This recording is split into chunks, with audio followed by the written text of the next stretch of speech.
Have you ever wondered what these extra holes at the top of your running shoes are for? They're designed so that you can tie the shoes in multiple different ways. That's useful when you want to compensate for things such as a bad stride or even a damaged toe. Plus, you can change the look of your shoes the way you prefer. Many people use a dust jacket of their book as a bookmarker. No problem with that, it will save your book from bent page corners. But the primary purpose of a dust cover is to keep the book safe from distortions. For instance, if you spill juice or drop some of the food on your book while reading it. The Tic Tac dispenser has this little groove on its top, so you can dispense only one Tic Tac at a time. Even though, let's be honest here, nobody does that. Most of us just spill a whole bunch at once, and then we wiggle all those extra Tic Tacs back in.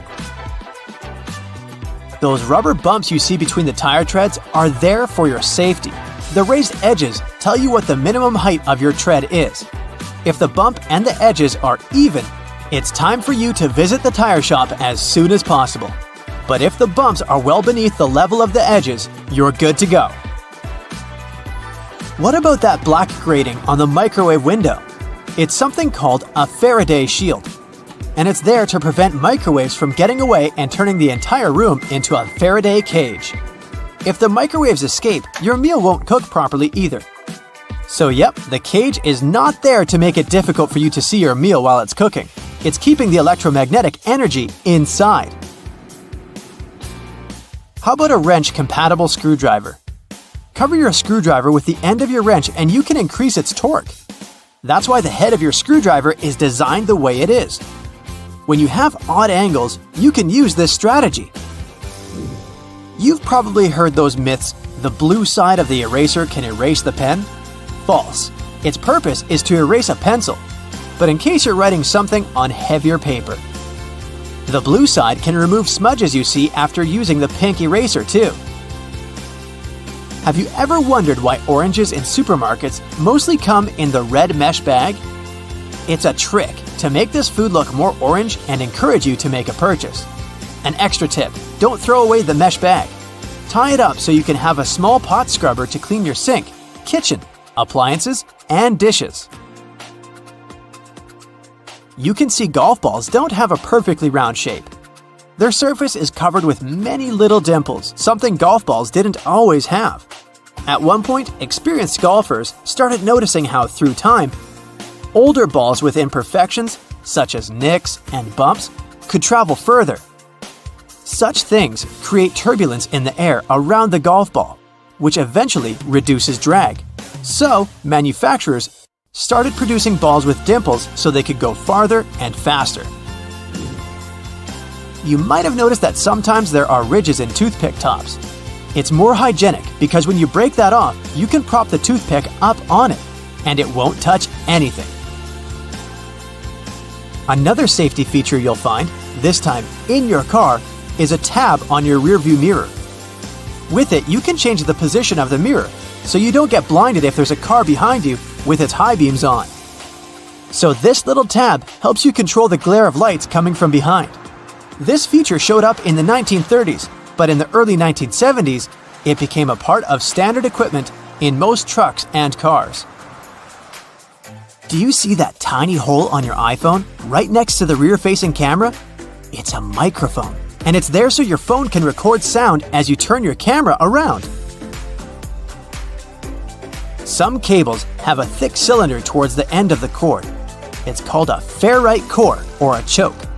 It's a magnetic iron oxide that stops high-frequency electromagnetic interference. For example, you know that annoying static noise you get if you bring your phone too close to a speaker? This interrupts your call, which is why cable cords with big cylinders are pretty useful because they prevent these things. Do you know why nearly all luggage bags and backpacks have two zippers? It's way more convenient and easier to open in that way. But not just that, you can also lock these two zippers together to keep the stuff inside your bags safer. You know how toilets at public spots like malls have those big gaps at the bottom? It's primarily for better circulation of air. This type of door also makes it easier to clean the toilet or check if it's occupied if you're standing in line. Other than that, if you get stuck there and the lock gets broken, you still have a way to escape. You can just crawl out. Ever notice those plastic end caps on utility knives? And they also have scales on them, which indicates you may use them multiple times, but with sharp edges. You can separate the blades through these plastic end caps. Then, you can move the slider and bring the sharp blade to the front. If you've ever taken a moment to examine a regular grocery cart, especially their fold-out section, you probably noticed those metal loops jutting out. They're designed to protect the items you carry in your cart. You can use them to hang bags with soft items. You don't want to accidentally squish with heavier products, like bread, or easily breakable things like eggs. Many coffee mugs come with curved notches on their bottom. When you're washing your mugs, put them against the rack at an angle in your dishwasher. This way, the water won't pool in there, so your favorite cup will be completely dry by the time you take it out of the dishwasher. If you're a McFlurry fan, you've probably noticed there's a square hole in the handle of the spoon. It's there so you can attach it to the special machine that mixes the ice cream and your favorite toppings together. The machine has a bar that slips into this square-shaped spoon and then thoroughly stirs it. And you get the spoon so they can minimize the mess during the process. Quite neat, wouldn't you say? A regular milk jug has a dent on one side. Some might see it as a random design decision, but a dent has several purposes. One of them is to get bigger if there's a gas buildup. This happens when your milk is spoiled. So you don't even have to try to check this out. Also, the dent is there so the jug doesn't burst if you accidentally drop it. The dent allows the expansion space that deals with the sudden pressure that happens when you drop the jug. Dental floss. Sure, it's important for your dental health, and it's easy to assume what you do with it. But dental floss is great in the kitchen as well, because it's a very precise cake slicer, way better than a regular knife. Most kitchen shears have a serrated opening right there at the center where the blades and handles meet. It's something you can use to trim difficult herbs such as rosemary, thyme, or chives. Because of this opening, you don't need to pick the leaves off by hand, but de-stem them in one motion. The majority of gelatin containers or single-serving yogurts come with a tinfoil lid, and in most cases, you can use this covering as a disposable spoon. Just peel away the covering, and after a couple of simple folds, you'll have a perfect little spoon for your midday snack. Ah yes, everyone loves a holiday. But figuring out what to pack in your luggage can be a daunting task, especially when you're limited on weight and baggage space. Not to mention, you're likely to do some holiday shopping on your adventure away from home. So, you're gonna need extra space on your return for all those souvenirs you've collected. Accumulating too much weight or bulk can end up costing you a handsome fee with the airline if you're not properly prepared. But you can now relax. You just focus on booking your vacation. We'll take care of your luggage with these handy traveling tips.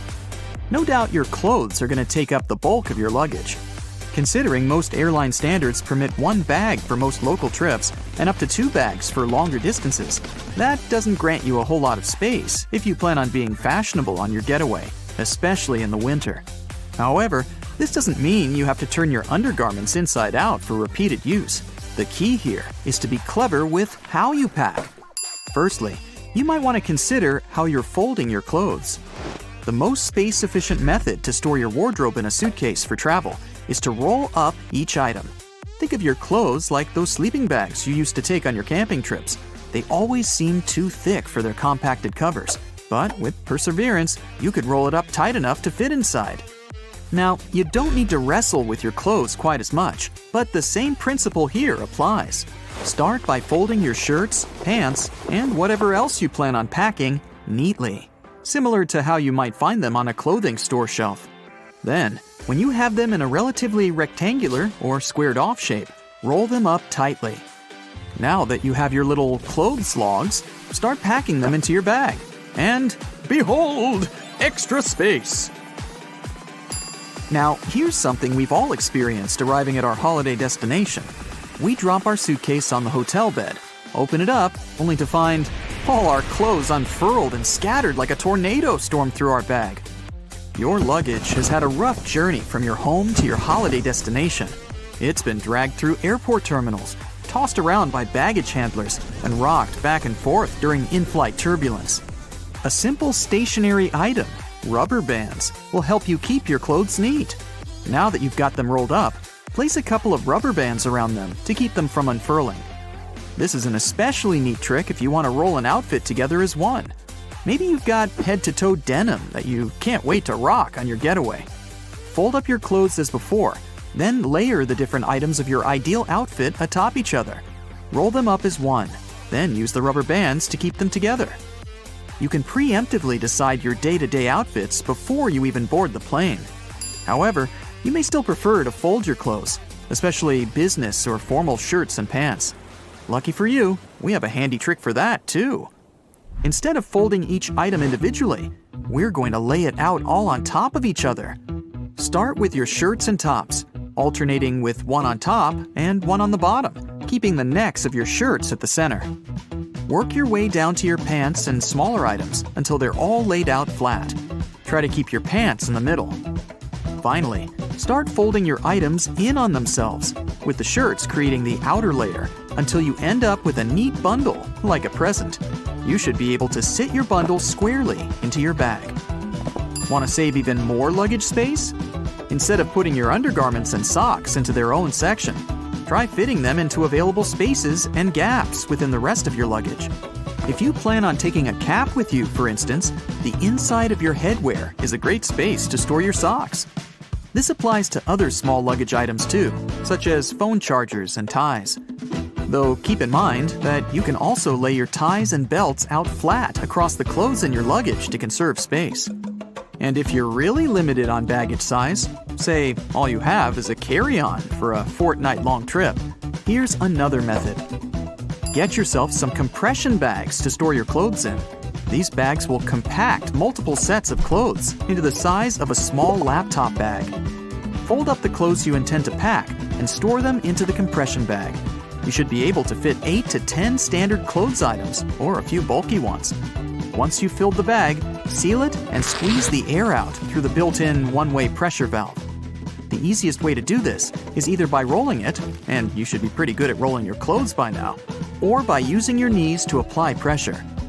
You should be able to fit 2 to 4 of these compression bags in your standard carry-on suitcase, which is especially helpful if you want to save money by avoiding checked-in luggage.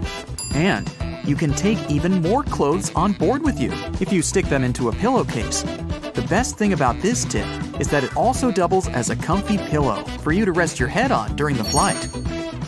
If you do have a bit more space to spare, another great way to keep your stuff organized is with packing cubes. It might not be as space efficient as compression bags, but a lot of travelers prefer them for tidier and well-organized packing. You might like to divide them by outfits or clothes types, such as one for pants and one for tops. You can easily purchase packing cubes from most online retail services and travel and camping stores. There are also packing cubes specially designed for one or more pairs of shoes. This is a great way to compact the space your shoes would otherwise take up in your luggage, and to keep your clean clothes from coming into contact with your footwear. Nobody wants their tops to smell like feet, right? If you're still struggling to bring all your items with you inside your suitcase, there are a couple more tricks that you can use for that extra bit of weight without the extra cost. The most obvious of which is to use your own body. That's right, time to layer up. Pick out all your bulky items and wear as many as you can manage. You can try wearing some shorts under your pants or several layers of your winter wear, such as your sweater, jacket, and coat, all over the top of one another. You might be sweating a little, but most airports and planes are well air-conditioned. You can always shed some layers once you've boarded your flight. At least you'll have some warm wear to snuggle up in if you do get cold up there in the clouds. If you don't want to wear all those layers, there's actually another type of bag you can carry on the plane with you, free of charge. Get yourself a duty-free bag from any of the duty-free stores in the airport. You can even hang on to it for next time. Store all your extra items in your duty-free bag and carry it onto your flight at no additional cost. It's also worth considering what type of luggage you're using. More importantly, how much it weighs. A lot of people forget that the standard 15 pounds permitted by most airlines includes the actual weight of their suitcase. The bag itself can often weigh up to 4 to 6 pounds. That's a huge chunk of your weight in the bag alone. So, when you're shopping for your luggage, take into account how much it weighs. Choosing a lighter bag will give you more space for the items you want to take with you. Stick to some of these handy tips and you'll be on your way with no shortage of luggage and some extra money to spend on your vacation. Happy flying! You've probably heard that when a burglar decides which house to target, they start by casing it. This means that they watch the owners, find out information about their routine, and determine the best time for entering their home. By the time they're ready to commit the crime, they already know for sure when there won't be anybody inside or when the owners will be distracted.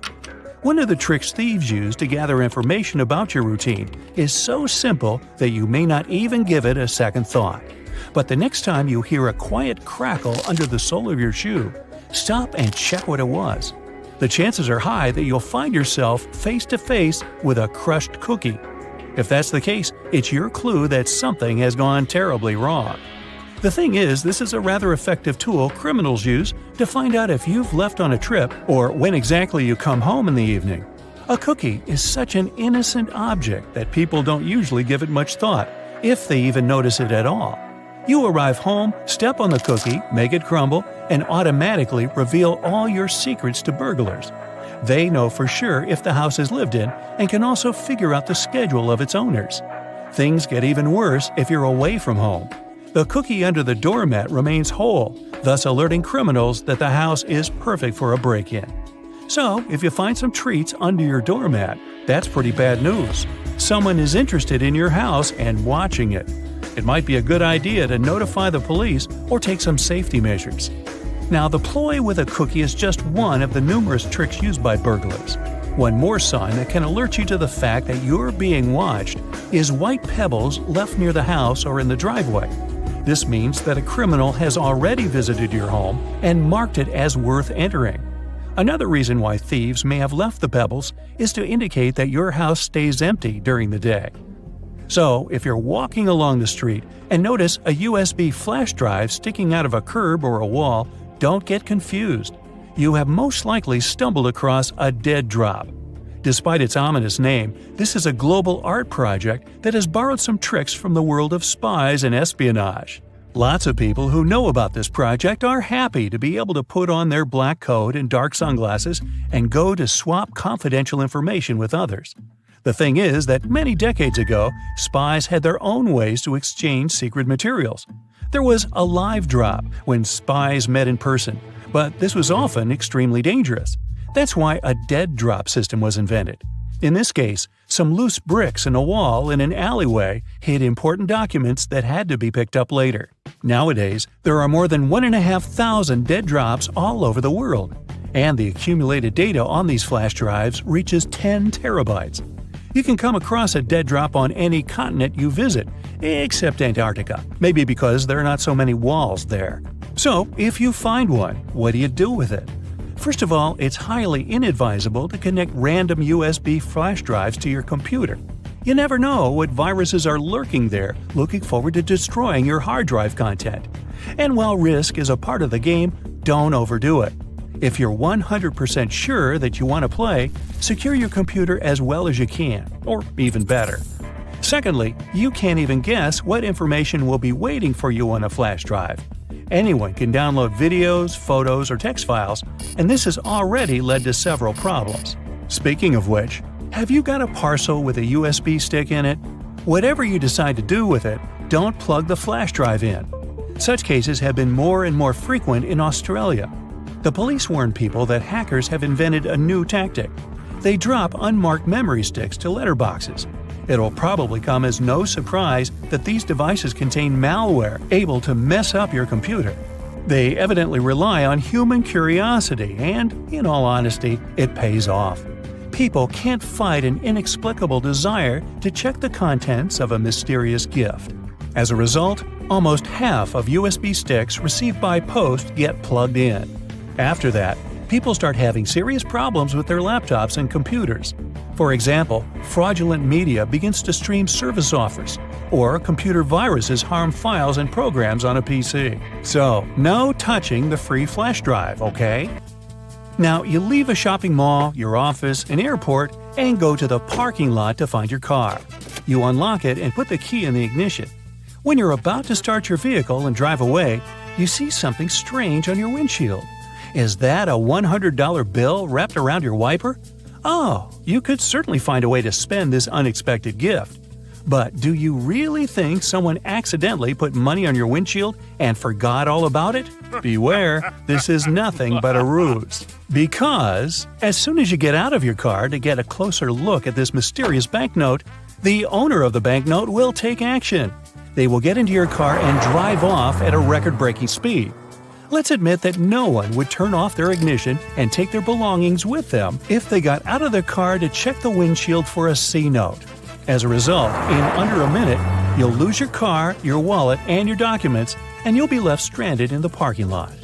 People have recently started to find some article of clothing, like a shirt for instance, lying on their windshield or wrapped up in their wipers. If you ever happen to be one of these people, don't fall into this trap and don't try to remove the object. Just get in your car and drive away as fast as you can from the place you were parked. This seemingly misplaced garment is actually a new con being used by muggers and thieves. It works like this. If you see some random piece of clothing that prevents your wipers from moving or obscures your view, your first reaction will be to remove it, of course. But while you're distracted untying it or trying to get it off, the criminal has plenty of time to jump you. The most common place for this sort of scam is parking garages. They're usually badly lit and pretty deserted, which means there are few witnesses around and plenty of dark spaces for the attacker to lie in wait.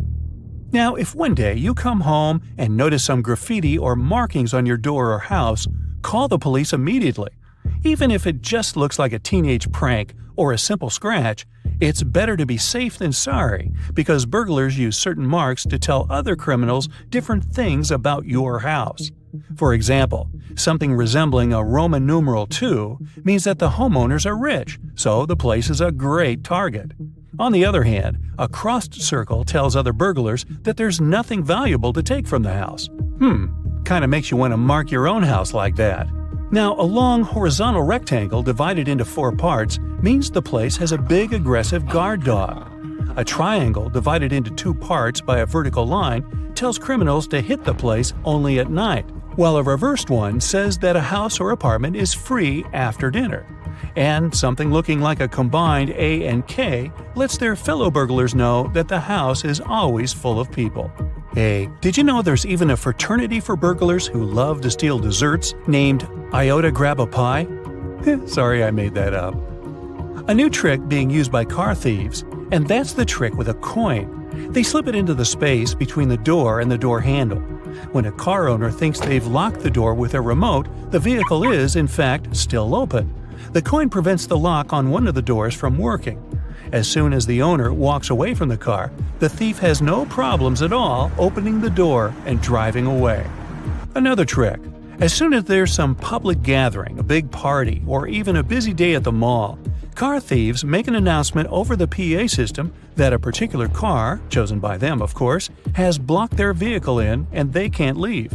As soon as the owner comes out to move his car, a group of guys start to act.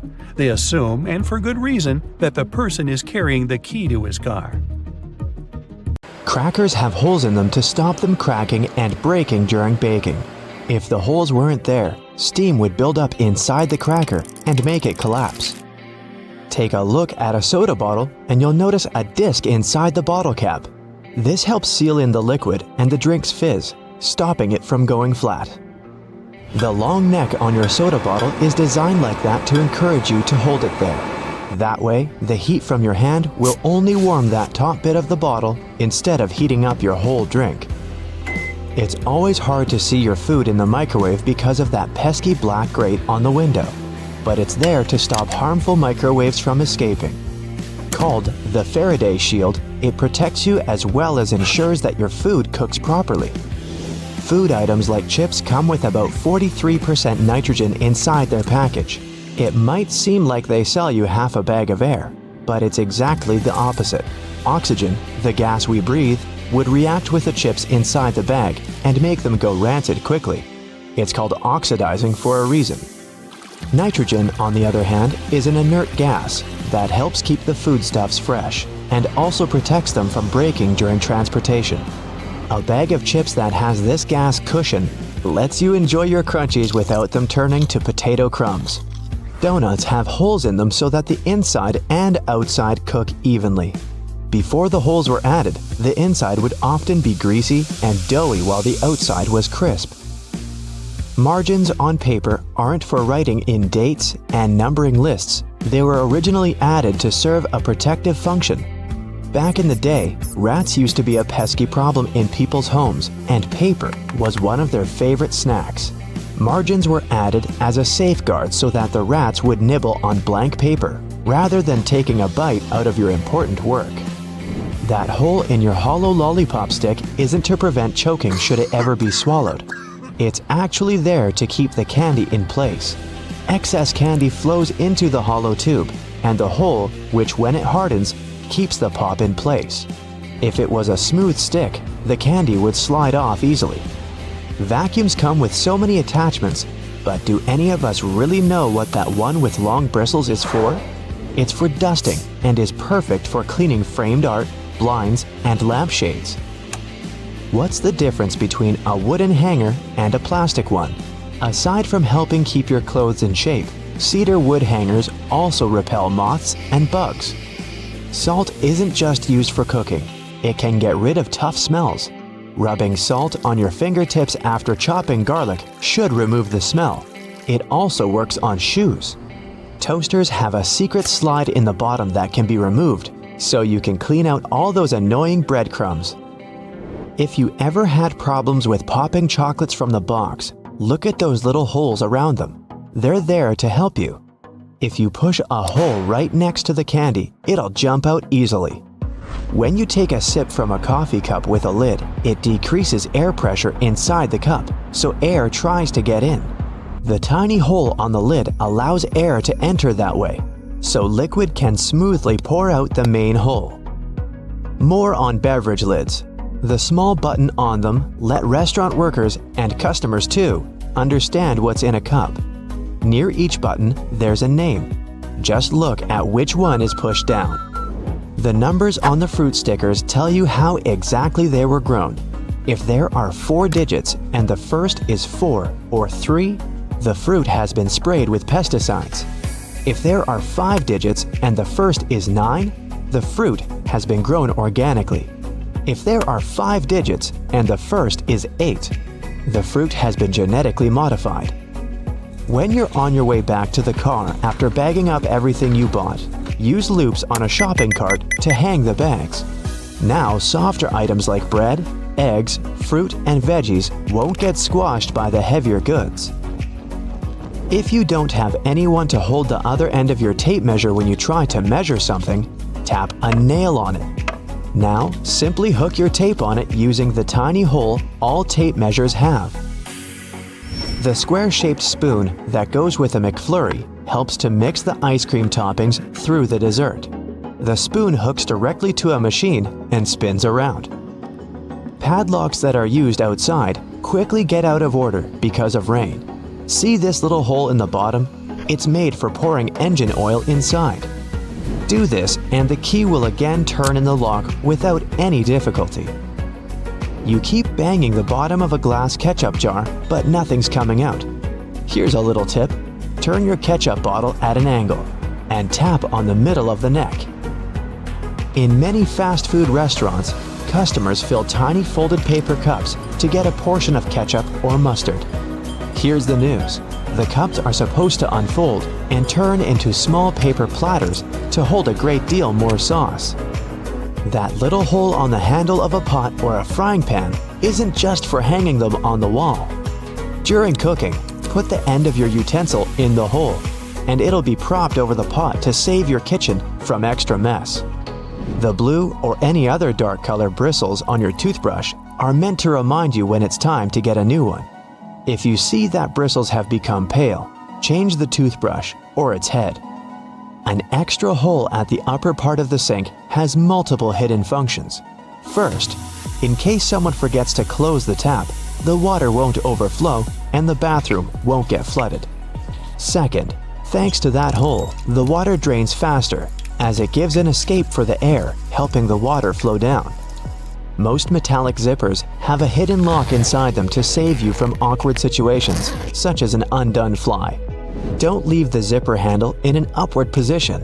When you pull it downwards, it automatically locks. It's all thanks to those tiny grooves hidden underneath the handle. Spoiled milk emits gases, like most foods when they go off. A classic plastic milk jug has a concave shape on one side, so when the gases expand inside the jug, it expands too, and the concave shape curves out. Also, if you want to save some milk for later and freeze it, the jug will expand when the milk gets solid as well, occupying more space in a jug. Bath foam isn't only for fun or a nice smell. It also helps regulate the temperature. The bubbles keep the water hot, so you can enjoy a bath a bit longer. Anyway, it works for acrylic bathtubs only. Those made of metal lose heat really fast either way. Many cups and mugs have little grooves on the bottom on purpose. They're designed for washing machines. The grooves let the water flow and not spill over your feet when you take the cup out. Also, those grooves let the air flow so the cup doesn't crack even if the tea is scalding. A point on an ointment cap is there for a reason too. Most tubes are usually sealed with foil, and it's better to avoid opening it with fingers unless you're ready to say goodbye to your nails. A point easily opens even the most safely sealed tube. Escalator brushes aren't for keeping your shoes clean and polished. It might be tough to apply wax right on that brush while the escalator's on the move. It's for your safety. Brushes won't let you come close to the edge, so a long coat or bootcut jeans won't end up in between the steps. All Tic Tac containers are designed to dispense one Tic Tac every time you open it. The lid has the same shape as the candy. Turn the container upside down, gently shake it, and slowly open it. You'll notice only one candy stuck between those lid grooves. So if you just open the container and shake it until 5 or even more candies fall into your mouth, it means you've been eating Tic Tacs wrong all this time. The pom-pom on top of your beanie wasn't put there as a fashion accessory. The pom-pom was originally added to the hat to prevent sailors from banging their heads on the ceilings of the ships that were too low. Airports are some of the most visited and, at the same time, mysterious places out there. So, let's see what's going on behind the scenes and what secrets airports hide. At some airports, there are special people called profilers. Such people bring to life a special program called SPOT, Screening Passengers by Observation Technique. They analyze your mimics, gestures, and behavior in order to detect suspicious people. Their job is to notice nonverbal signs of anxiety, people licking their lips, itching, or looking around a lot. If a profiler notices a person acting in an unusual way, they can invite them for an inspection. There, they talk to this person, trying to find out more about them and confirm, or not, their suspicions. Airport agents might also be watching you all the way from the security check to your gate. Some airports have facial recognition scanners that can easily track you. They're equipped with special software that compares passengers' faces with their IDs. Keep in mind that if you don't charge your laptop before the flight, it may be confiscated. It's not uncommon for an airport security officer to ask you to power your device up. If you fail to do it, your gadget can be taken away for an additional check. For safety reasons, it's crucial to make sure that it hasn't been tampered with or modified in a way that can cause harm during the flight. Packing an electric brush in your check-in luggage may land you in trouble. Brushes produced by some brands have lithium batteries inside, and those can potentially lead to serious problems in the air. That's why leaving your electric brush in your checked suitcase isn't an option. But you're allowed to store them in your carry-on bag. At the same time, if your device runs on AA batteries, you can put it wherever you want. Anyone who's ever traveled by plane knows about the no liquids rule, but not everybody knows that this rule also applies to peanut butter, toothpaste, creams, lotions, liquid makeup, lava lamps, snow globes, some kinds of medications, deodorant, and even gel shoe inserts. Now, let's go outside for a while and look at those landing spots. Airports charge airline companies huge fees for landing on their runways on certain days and at particular times. But the most interesting thing is that the landing spots can be bought and sold. For example, in 2016, Oman Air paid Air France around $75 million for one early morning arrival slot at London Heathrow Airport. You must have noticed that airfare has increased over the past decade. That's because of the extremely high prices of landing slots. Dispatchers don't only control the planes in the sky, as you can often see in the movies, but they also look after their movements on the ground. They also control the lighting on the runways. There's 3 types of air traffic controllers: en route, terminal, and tower. Each of these dispatchers has their own area of responsibility. One dispatcher has about 5 monitors, and the information on them is constantly changing since the monitors show weather conditions and information about other planes. You know how it sometimes goes. You come to a security checkpoint, and all of a sudden, it turns out you have something prohibited in your carry-on. But worry not, you still have a chance to save your favorite penknife. At some airports, there are on-site postal services, and you might have an opportunity to mail your belongings to any address you provide. But the mailing fees are pretty high, plus certain items are prohibited, and the postal service won't deliver them. Airports can be selling your lost luggage right now. Of course, I don't say that there's no chance for you to get back your suitcases that's traveled to a different destination, but just as likely, you might not see it again. In this case, an airport has the right to sell your misplaced belongings at an auction. Most airports have an annual lost luggage sale. After paying an entry fee, you can bid on electronics, clothes, bags, and other stuff. While flying, you might have a celebrity on board, but you won't know it. Large airports have separate check-in and security procedures for celebrities. They often board the plane directly through a hidden door located beside the jet bridge. Some airlines also use cool cars to transfer VIP passengers from the terminal building to the plane. At the same time, most people come to the airport well ahead of time. And the most popular activity while waiting for a flight is wandering through the duty-free zone. And even though people rarely plan to buy anything there, different products end up in their shopping baskets. That's because lots of airports are designed in a special way that makes people feel relaxed and at ease. I'm talking about all those huge windows, a lot of light, massage chairs, and comfortable seating areas. And statistically, calm passengers are 10% more likely to spend money on retail, duty-free, and food. Designers put a lot of thought into airport layouts. It helps to ensure the smooth flow of travelers. And the main point here is easy navigation that can prevent people from getting lost. This is achieved through subtle but very effective design cues. And placing duty-free zones between security checkpoints and boarding gates is one of them. They supposedly help you relax after clearing security and lead you where you need to go. But speaking of food, a celebrity chef restaurant at the airport might not be as good as it would be if you were visiting the real thing. Not chefs themselves, but special restaurant companies are responsible for airport outlets. One of the reasons is the extremely strict security that surrounds airport deliveries, including food. You may still have a nice meal, but it won't be the same.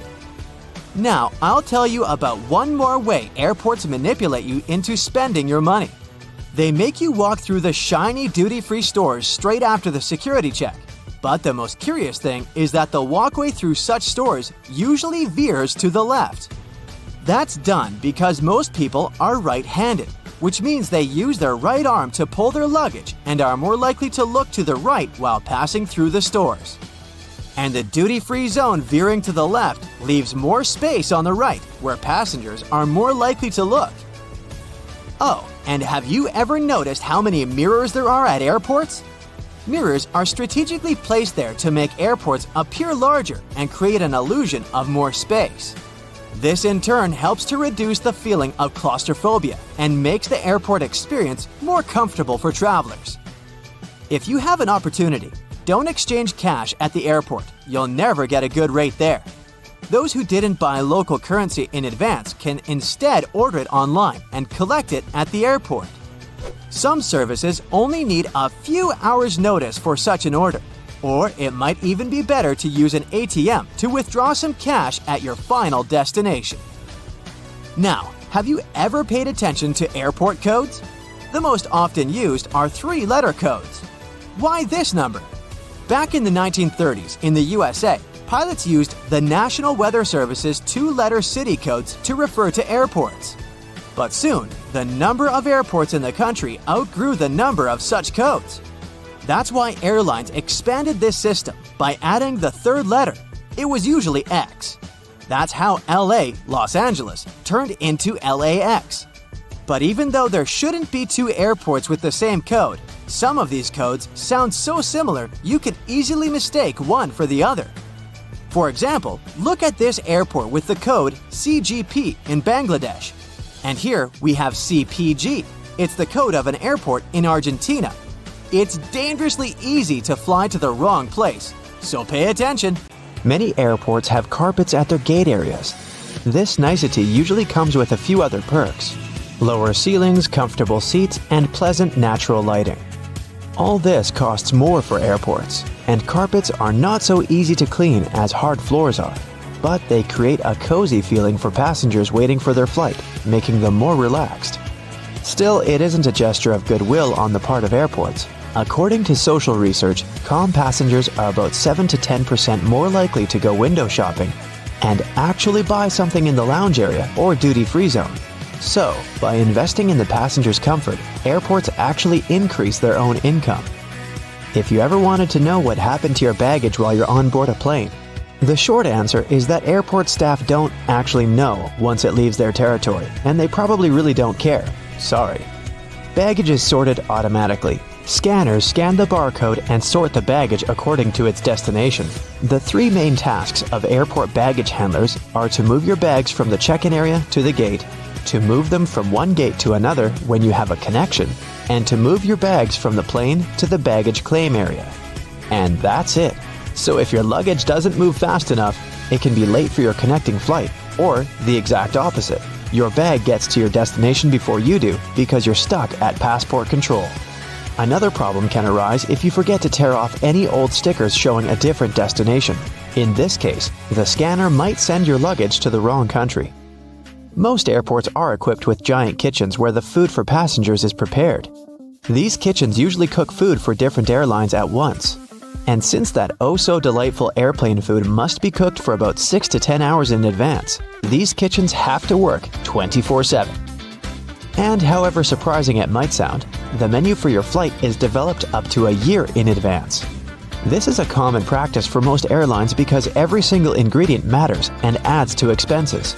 In fact, one airline managed to save $40,000 after they removed just one olive from every salad they served on their flights.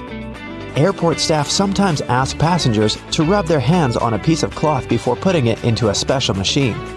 It might seem kind of scary, but it's actually harmless. You're simply being checked by a machine called an atomizer. Before their working day starts, employees put samples of dangerous chemicals into the machine. The machine memorizes these smells, and in case a person's hand smells like those chemicals, it alerts airport staff to this danger. You know how it sometimes goes. You come to the security checkpoint, and suddenly, it turns out you have something prohibited to take on board in your carry-on. But don't worry, all the things seized during the pre-flight inspection can be stored at the airport for as long as 3 months. On top of that, you have an opportunity to mail them any address inside the country. Things taken away by security and weren't claimed can also get sold at special auctions and are delivered worldwide. If you have a long layover between flights, going to the nearest hotel to rest might not be the cheapest option. There's a much better trick. Check if the airport or airline sells 24-hour access to the VIP lounge zone. In most cases, you can have free snacks and drinks there and use free shower cabins and rooms for rest at a very affordable price. In multi-terminal airports, search for underground passageways connecting terminals that most people might not know about. For example, at Frankfurt Airport in Germany, there's a walking tunnel between Terminal 1 and Terminal 2 that's mostly used by employees since passengers are simply unaware of its existence. There's an actual term for the first 60 minutes after you clear check-in. The golden hour. It's the time that passengers statistically spend more money in retail and duty-free areas of the airport. And having the most comfortable seats in those areas right in front of the shops is a clever trick to lure you in for shopping. Let's admit, sitting in front of a comfy chair while looking at a flashy sign or shopping window can be tempting, and that's exactly what the airports want you to feel. If your flight is overbooked and you can't fly at the designated time, don't hurry to accept the first voucher you're offered as an apology. Normally, airlines keep raising the stakes until they have enough volunteers to give up their flight seats. And if they don't, and you've been bumped in voluntarily, you can insist on a cash refund instead. Depending on your ticket price and the time of your delay, you might be entitled to as much as $1,300. Most airports have specific experts called profilers. These people practice what's called SPOT, or the Screening Passengers by Observation technique. They carefully analyze facial expressions, gestures, and behavior in order to detect suspicious people. Their job is to notice the nonverbal signs of anxiety, such as people licking their lips, itching, or looking around a lot. If a profiler notices a person acting in a weird or off way, they can invite them for an inspection, where they can talk to a person to find out more about them. Profilers work in both the main halls and in passport control. The typical question they ask is, "What's the purpose of your visit?" Then they check the person's reaction to this inquiry. No matter how reserved a passenger is, if they have something to hide, TSA officers will find out, thanks to the tiniest cues in people's behavior. Before your luggage even gets on the plane, it goes through 5 security levels, and one of them, besides scanning the contents, includes being checked by a special dog that can sniff out dangerous chemicals. It's a well-known fact that a dog's nose is much stronger than that of any human. In fact, dogs distinguish smells from 10,000 to 100,000 times better than people do. No wonder airports take advantage of this super sense for security and regularly use these sniffer dogs to detect suspicious substances. What's really cool is that you can't even distinguish a detection dog from its civilian siblings. Unlike police dogs, the ones working at airports aren't trained to frighten or intimidate people. The most popular sniffer breeds are Golden Retrievers, Labs, and German short-haired pointers. Charging your phone at a specifically designated spot can look convenient, but it's not really safe. If the charging station only allows you to plug in your cord, you might get malware installed on your phone with you none the wiser.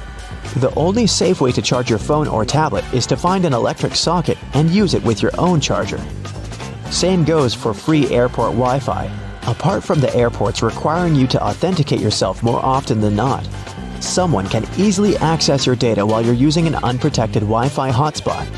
It's safer to use your mobile data, but if you absolutely have to use the airport's Wi-Fi, best clear or encrypt all your important data on your device. It might be exasperating to take your laptop out of your carry-on at the security check every single time. But the airport staff need to have a clear look at your device to make sure nothing is concealed inside. On the screen of an X-ray scanner, a laptop looks like a semi-transparent object with a clearly visible hard drive, CD drive, and whatnot. But security officers can't see what's behind some of those parts. For example, a dense and rather large battery. People tend to choose the closest security line to them. If that line turns out to be super crowded, just look around after ID and ticket check. You may see another checkpoint with much fewer people. Some checkpoints at the airport are situated at the far edges of the terminal, and that's why passengers fail to notice them. Applying for a TSA pre-check can be a great time saver for traveling in and out of the US. Being a member of this program has some great perks. First, getting through security and passport control happens faster. If you're a pre-check traveler, you won't have to take off your shoes or remove your belt, and forget about placing your stuff like liquids and laptops in special bins. If you aren't flying to or from the US, then you can look up similar services available in your country. If you're flying economy class but don't like it, who does? check in online and check out the seating options about 4 days before your flight. It's about that time that airlines typically start upgrading seats, and you might get an upgrade to business class for a small fee or even sometimes for free. You can also ask for an upgrade when you're already at the airport. Most people forget about this opportunity or simply don't care, so you might just get lucky. Road and construction workers are usually dressed in orange because the bright orange hue is visible even in bad weather. It's the most effective color to attract attention and alert people. No wonder lots of safety jackets and traffic cones are orange as well. The stop sign has an 8-sided shape to help drivers recognize it easily, even if they see it from the back. And when the signs weren't reflective yet, the octagon shape prevented drivers from confusing the stop sign with any other at night. The rumble strips on the side of the road are placed there to alert drivers who doze off behind the wheel. When their tires move over these strips, the noise and vibration work like an alarm clock. There are magnetic locks on fuel hoses at gas stations. They come in handy if someone drives away with the gas nozzle still attached to their car. In this case, the lock detaches the hose automatically. Oh, that's embarrassing. Gasoline looks like a rainbow in a puddle because it can't mix with water. It forms a thin membrane over it.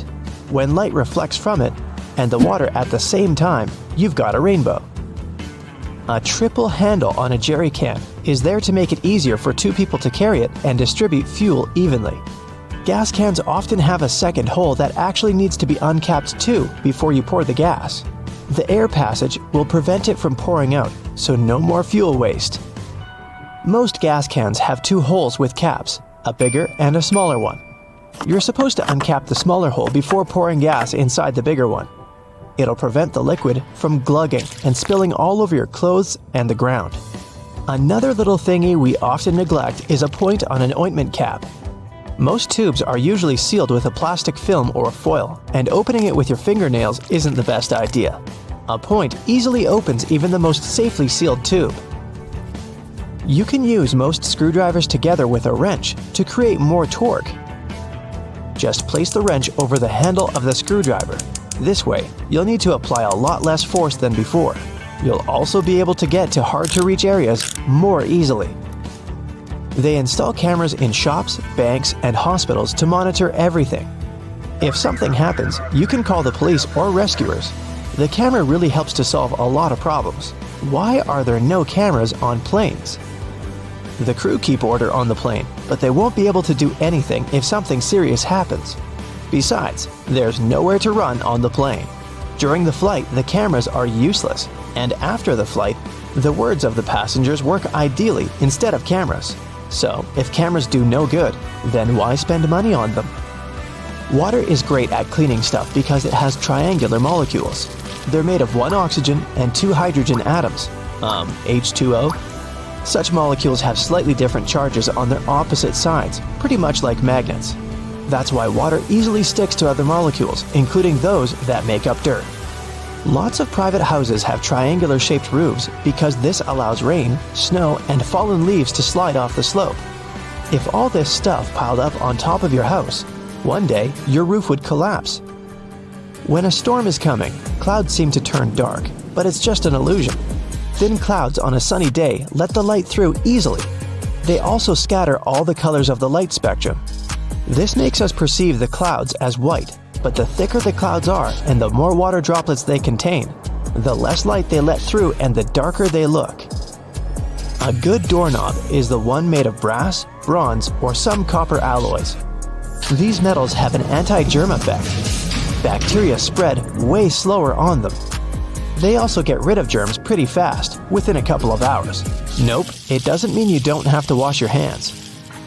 Diamonds have such symmetrical shape to show you their brilliance. Initially, the gems aren't so beautiful. They go through several stages of cutting, and then become pieces of elegance. Most of these stones have a round shape with slightly pointed corners. Diamonds shine the brightest in this shape. Why are there 2 holes in the socket? The left hole is neutral, the right hole is not. And the gap underneath is ground. Electricity needs to flow through the chain. The current flows from the hot slot, passes through your phone charger, for example, and then goes through the neutral hole. Ever wondered what that small pocket on your jeans is for? People used to wear watches on chains. That small pocket was meant for it. Now, almost no one wears such a watch, but the pocket remains. You can still keep something small in there, like a ring. In London, there are some poles that look like street lamps, but there are no bulbs. Well, their official name is stink pipes, and they're a thing of the past now, but they used to come in handy back in the 19th century. These hollow poles would vent away the air and explosive gases with bad smells to prevent, shall we say, unwanted consequences. Most kitchen shears have metal plier-like teeth in the middle, between the handle grips. They can help you crack nuts, crab shells, and other tough products. You can also open jars and bottles or remove herb stems with their help. Leather often looks dull to the eye because it's covered with itsy-bitsy scratches and scrapes. They scatter the light that hits the material. When you coat your shoes in a layer of wax, you fill these tiny crevices. The surface becomes smoother and the rays of light bounce off it more evenly. That's why the leather looks shiny. Highlighters are filled with a special semi-transparent fluorescent ink that can glow in dim light. Yellow and light green hues are the most popular because they don't prevent you from seeing the text after black and white photocopying. Photocopiers perceive yellow and light green marks as very pale and don't print them. They make magnets shaped as a horseshoe because this increases the magnetic force. Colors matter too. The blue part indicates the South Pole, the red part, the North Pole. The two poles work simultaneously and increase the attraction force. The dime-sized holes in elevator doors is actually a keyhole. If the doors get stuck, an operator can open them manually thanks to this hole. They'll just insert a special key. The tiny hole in the airplane window is there to balance air pressure. The window has 3 layers. The outer pane is extremely sturdy. It can withstand air pressure differences during takeoff and landing. The inner pane, which is the closest to you, is made of cheaper materials. It prevents potential damage to the window. The hole itself is in the middle pane. It not only balances the pressure, but also prevents the window from fogging. Escalator brushes are there for your safety. They don't allow you to come too close to the edge of the escalator. This way, your clothes won't end up between the steps. You see the sun as yellow or orange because the atmosphere of our planet scatters such colors as blue, green, and violet. This is also why the sun looks warmer at sunrise and sunset. Go shopping for some oranges and I'm sure you'll get them in a red mesh bag. You'll rarely see them lying around without one of those. It's pure marketing, and that color isn't a random choice. When packed in a red mesh bag, oranges appear more orange, fresher, and more appealing to you. So, you're more likely to buy them, right? Lemons are usually sold in green mesh bags for a similar reason. If you pack them in red, they'll appear more orange. Green goes better with yellow and makes those lemons stand out. Mattress manufacturers make a limited number of different mattresses, and the only way to make them look different is to come up with a fancy stitching pattern. 2 mattresses of 2 different companies might be the exact same quality, but cost differently. Most people will never know it and will decide that different patterns mean something in terms of quality. So, when shopping, don't mind the pattern at all.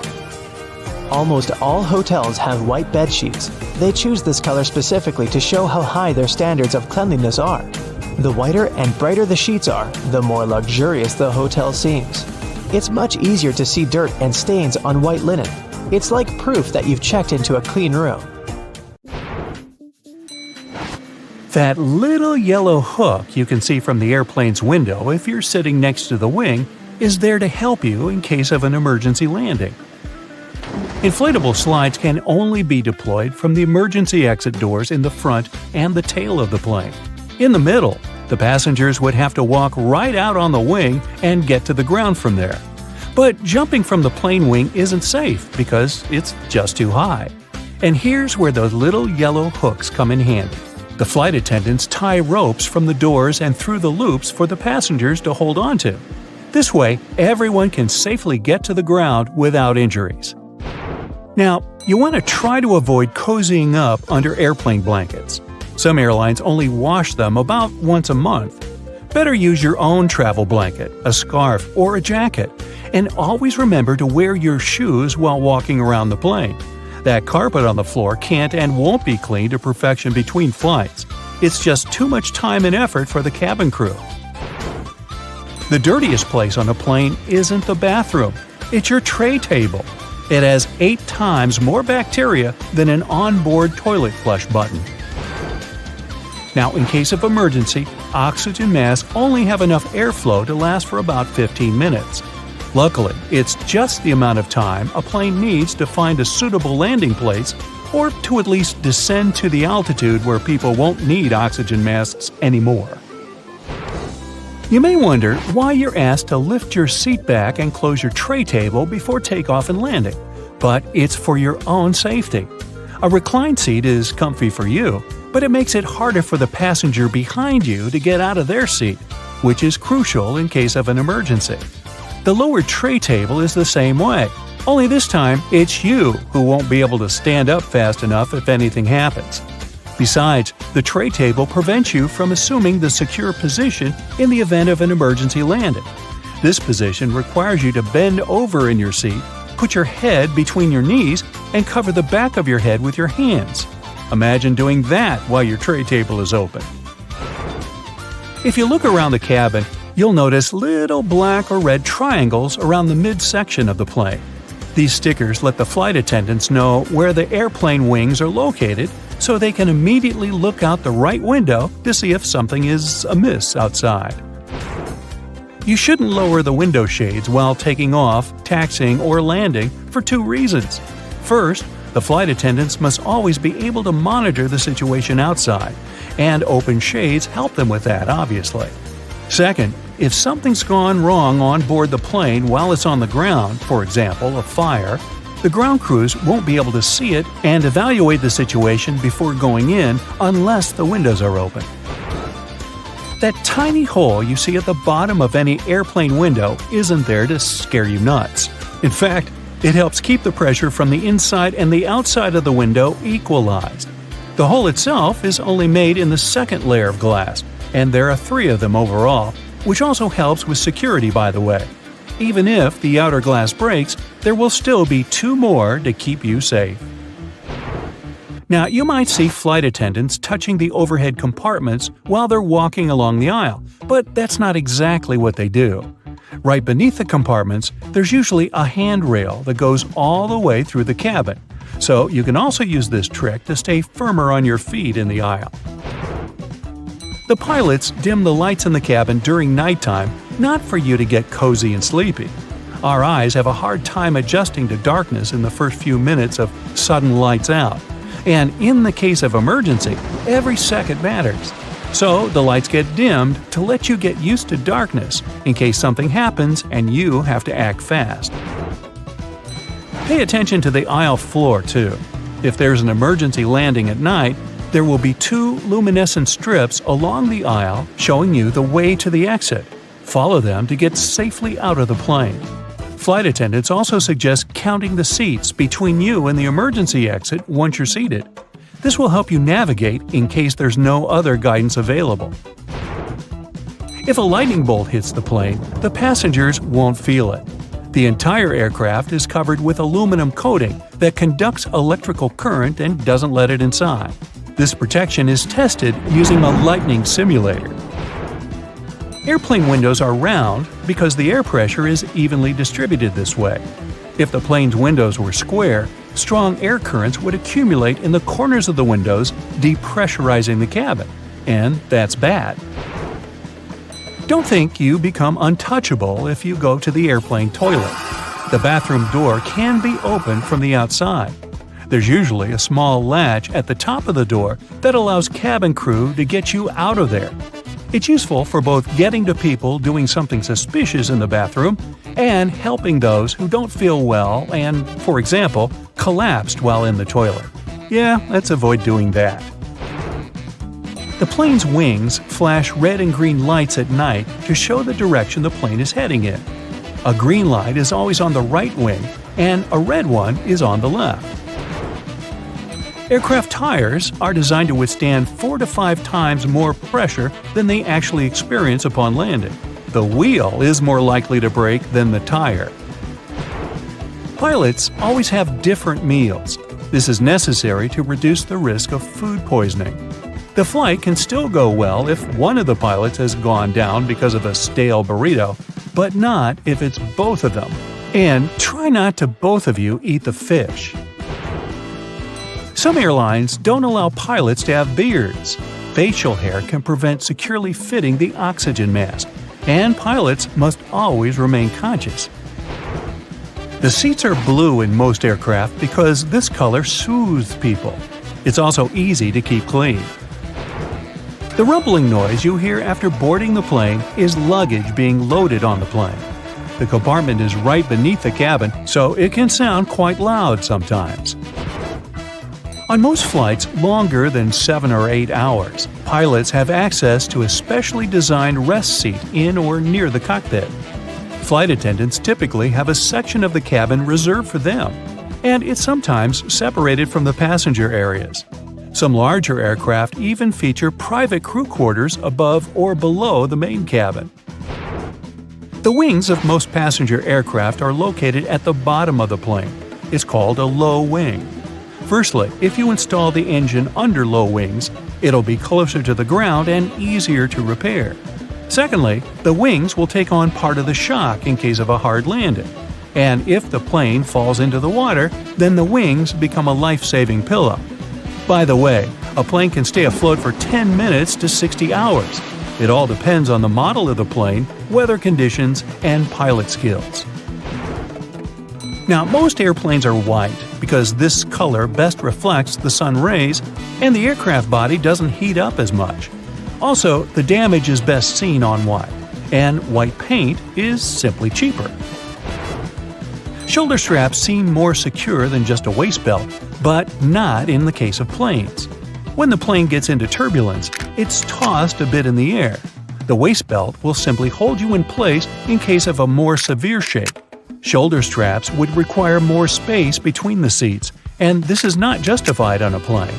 In a car, the impact is usually much stronger, so you need that shoulder strap not to whoosh through the windshield. Flight attendant seats do have passenger straps, but that's because they are much less comfortable than passenger ones. They're narrower and positioned facing the passengers. Flight attendants need extra protection simply not to fall off their seats if the plane shakes hard enough. Also, they have to help and direct people during potential evacuation, and for that, they need to be in top shape. Now maybe you've noticed that you always enter the plane from its left side. Firstly, the captain usually sits on that side. This way, it's easier for the captain to align the plane with the terminal jet bridge. Also, the aircraft is fueled and loaded with the baggage on the right side. If passengers come from the left, the crew can do their job undisturbed. If you look at it on the street, you'll think a fire hydrant is about 3 feet in height. But the actual size of the device used to provide water supply to firefighters all over the world is twice as large. That is, if you count the rest of the hydrant, which is hiding underground. They're mostly red, and it's not just a matter of urban design. First of all, they need to be of bright, easily noticeable colors so firefighters can spot them fast when they need to. The choice of color depends on how much water the hydrant can hold. It can sometimes vary depending on the location, but here's the breakdown. A red fire hydrant can splash 500 gallons of water per minute, while an orange one at least 1,000 gallons. Green ones mostly process 1,500 gallons of water per minute, and the most plentiful ones colored blue can generally contain over 1,500 gallons. Hey bowling fans, isn't it super annoying when your bowling ball gets cracked? Turns out that most of them get damaged because of incorrect storage or spikes in temperature. Now come on and face it, since it's already cracked a bit, aren't you curious what's actually inside the bowling ball? 'Cause I sure am. Let's have a look. They mostly make the inner core of the ball of powdered metal oxides, like calcium or iron oxide. They mix them with some resin and catalyst to harden the whole mixture. So that light bulb shape you now see inside of the ball is actually its heaviest part. It also influences how your bowling ball rotates when going down the lane. The same goes with spray paint cans. When you shake it, it makes a weird noise. But what is that thing in there? It's called a pea, and it's meant to hold the paint mixture in place and maintain its shape. They generally make it out of plastic, metal, or ceramic.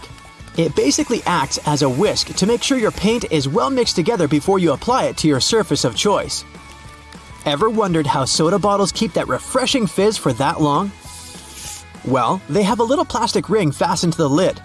They place it there to keep the gas from escaping and making the soda go flat, even if you shake it around in your bag the whole day. Speaking of things we use on a hot summer's day, wait, don't put your baseball cap on just yet. Take a look at it for a minute, and you'll notice there's a small button on the very top. Is it functional, or is it just there for the sake of design? Way back when people started using fabrics to cover their heads, some say the button was actually functional.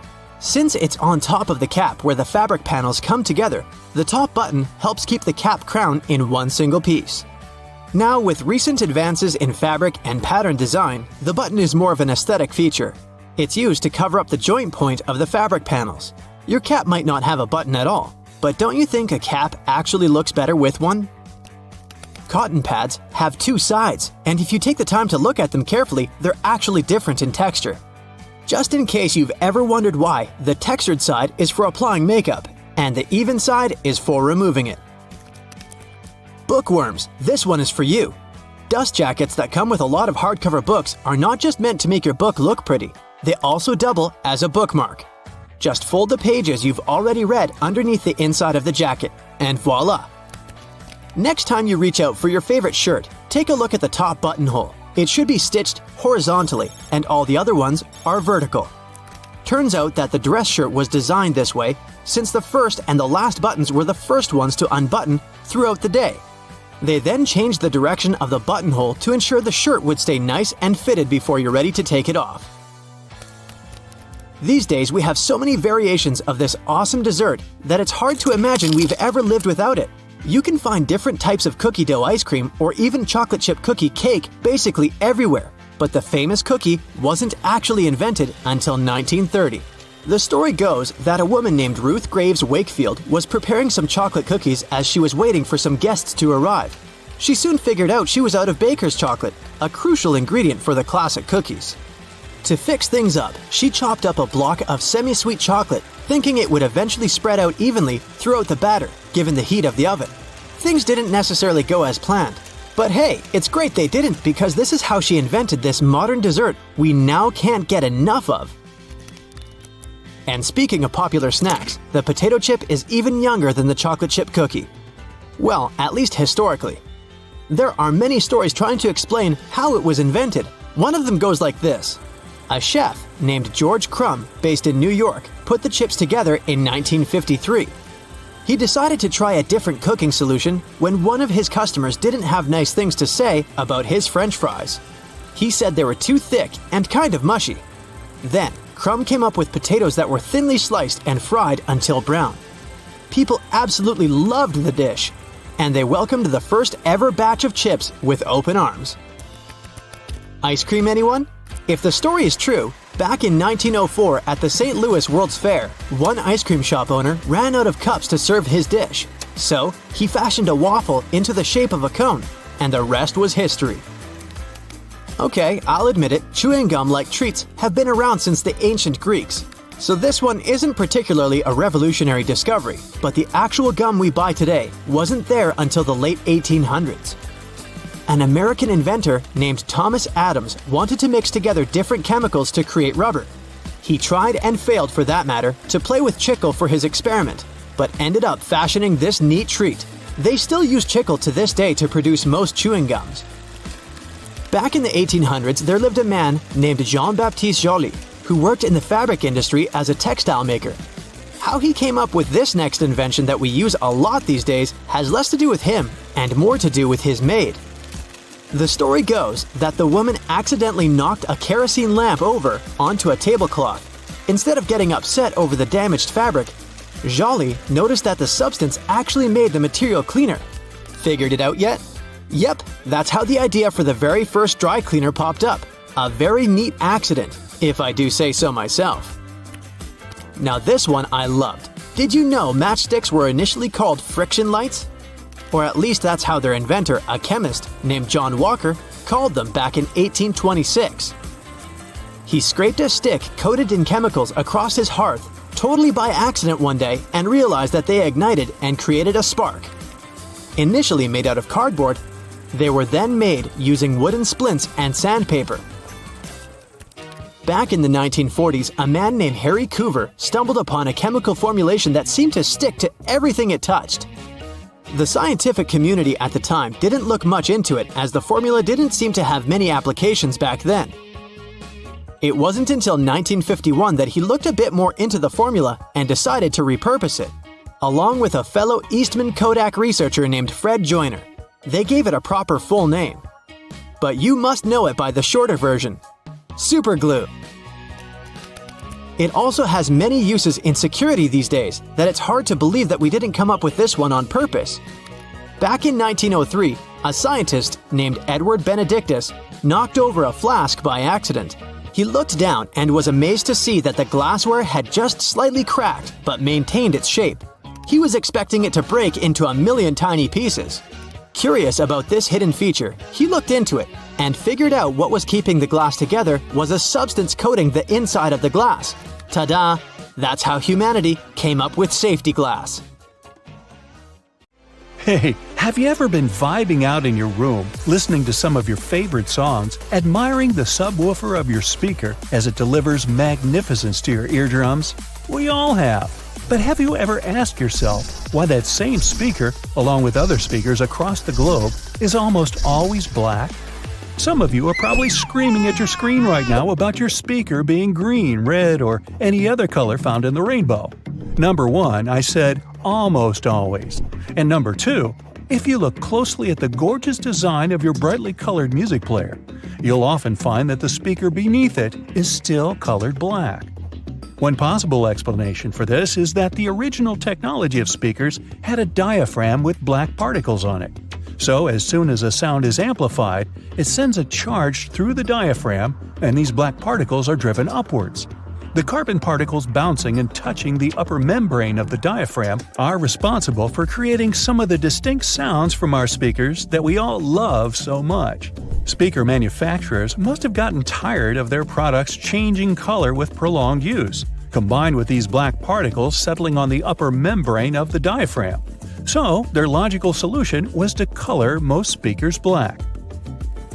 Another more practical belief as to why speakers are mostly colored black is that it's a hue that easily matches up with many types of decor.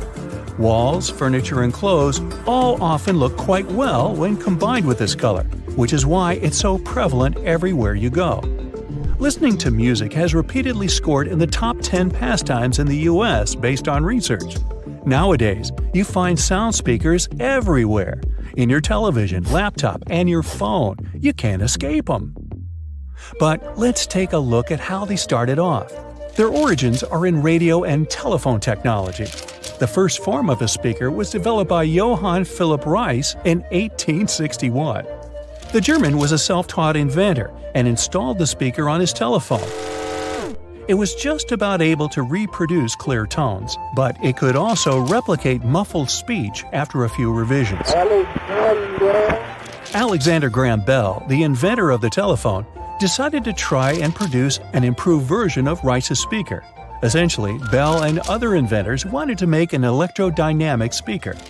By 1877, it was still yet to exist, but due to the desire of inventors worldwide to change this, research confirmed that it was extremely possible to make one. In particular, the work of Werner von Siemens, who came up with the idea of an electromagnetic coil-driven speaker, was a driving force in arriving at this conclusion. Why are there magnets in speakers, you might ask? Every speaker nowadays has an electric current, something the inventors were discussing would never have taken for granted at any point in their lives. When this electric current is changing, it produces a magnetic field. To make the panel of the speaker move, magnets are used to create an opposing magnetic field which creates vibrations. These vibrations are the sound we end up hearing. The bigger the magnet, the louder the speaker will be. Another inventor by the name of Thomas Edison from the US had filed a British patent for a system using compressed air for an amplifying mechanism. The first commercial electric loudspeaker saw the light of day only in 1924. The sound quality produced by the speaker was good enough for motion pictures. It took nearly 20 years for the next groundbreaking development in the world of loudspeakers. This came with the arrival of the duplex driver in 1943. It offered better clarity and coherence at high volumes, which was important in movie theaters. Fittingly, it was nicknamed the voice of the theater.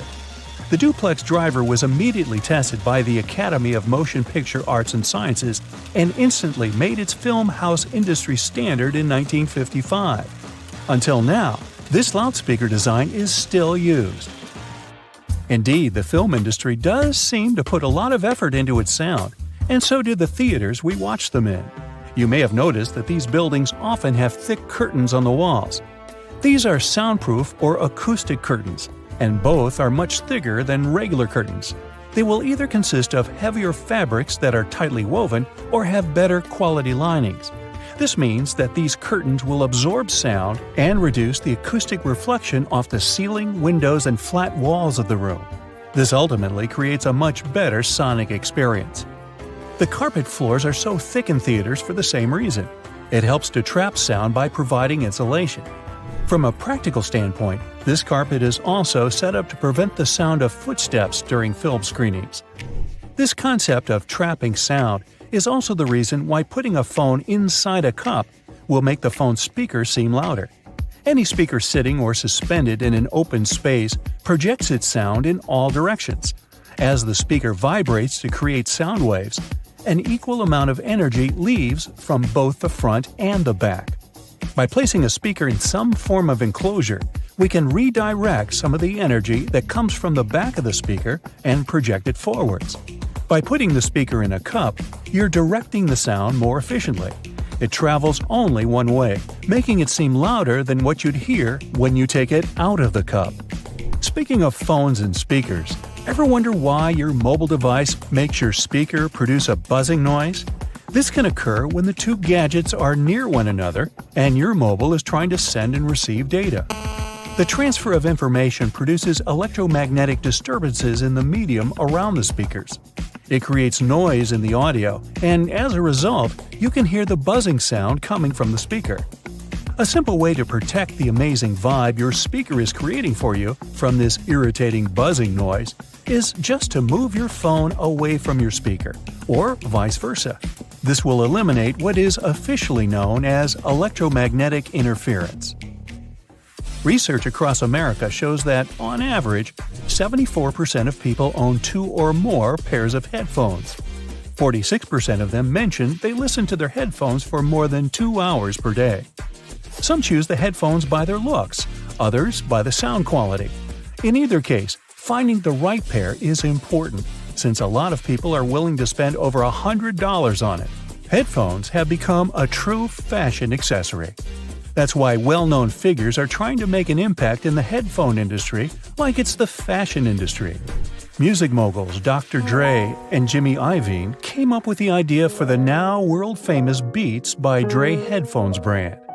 They were walking along the Pacific Ocean one day in 2006 discussing a sneaker deal as they had an offer on the table from a major brand in that arena. After some discussions, they decided they wanted to do something they were more passionate about and landed on headphones. The duo's idea turned into a brand that was purchased by Apple in 2014 for $3 billion. It was the largest deal in Apple's history, and Beats by Dre controlled 70% of the headphone market at the time of signing. The move allowed Apple to take over the headphone space. The release of their popular wireless AirPods headphones in 2016 was another reason it happened. But how do these popular wireless headphones that many of us own actually work? These headphones rely on internal batteries to have enough power to remain wireless. Most often, they have conveniently built-in rechargeable batteries, but sometimes they keep going thanks to standard AA or AAA batteries. They receive wirelessly transmitted signals from their paired audio sources, be it your phone or laptop.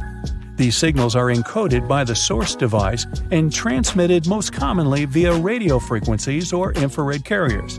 The headphones receive the signal and decode it to audio. And just like that, it's music to your ears. The cylinder on the end of a cable is sitting there, useless as it might seem. In fact, this is a ferrite bead that assists with many electrical wires to reduce electromagnetic interference.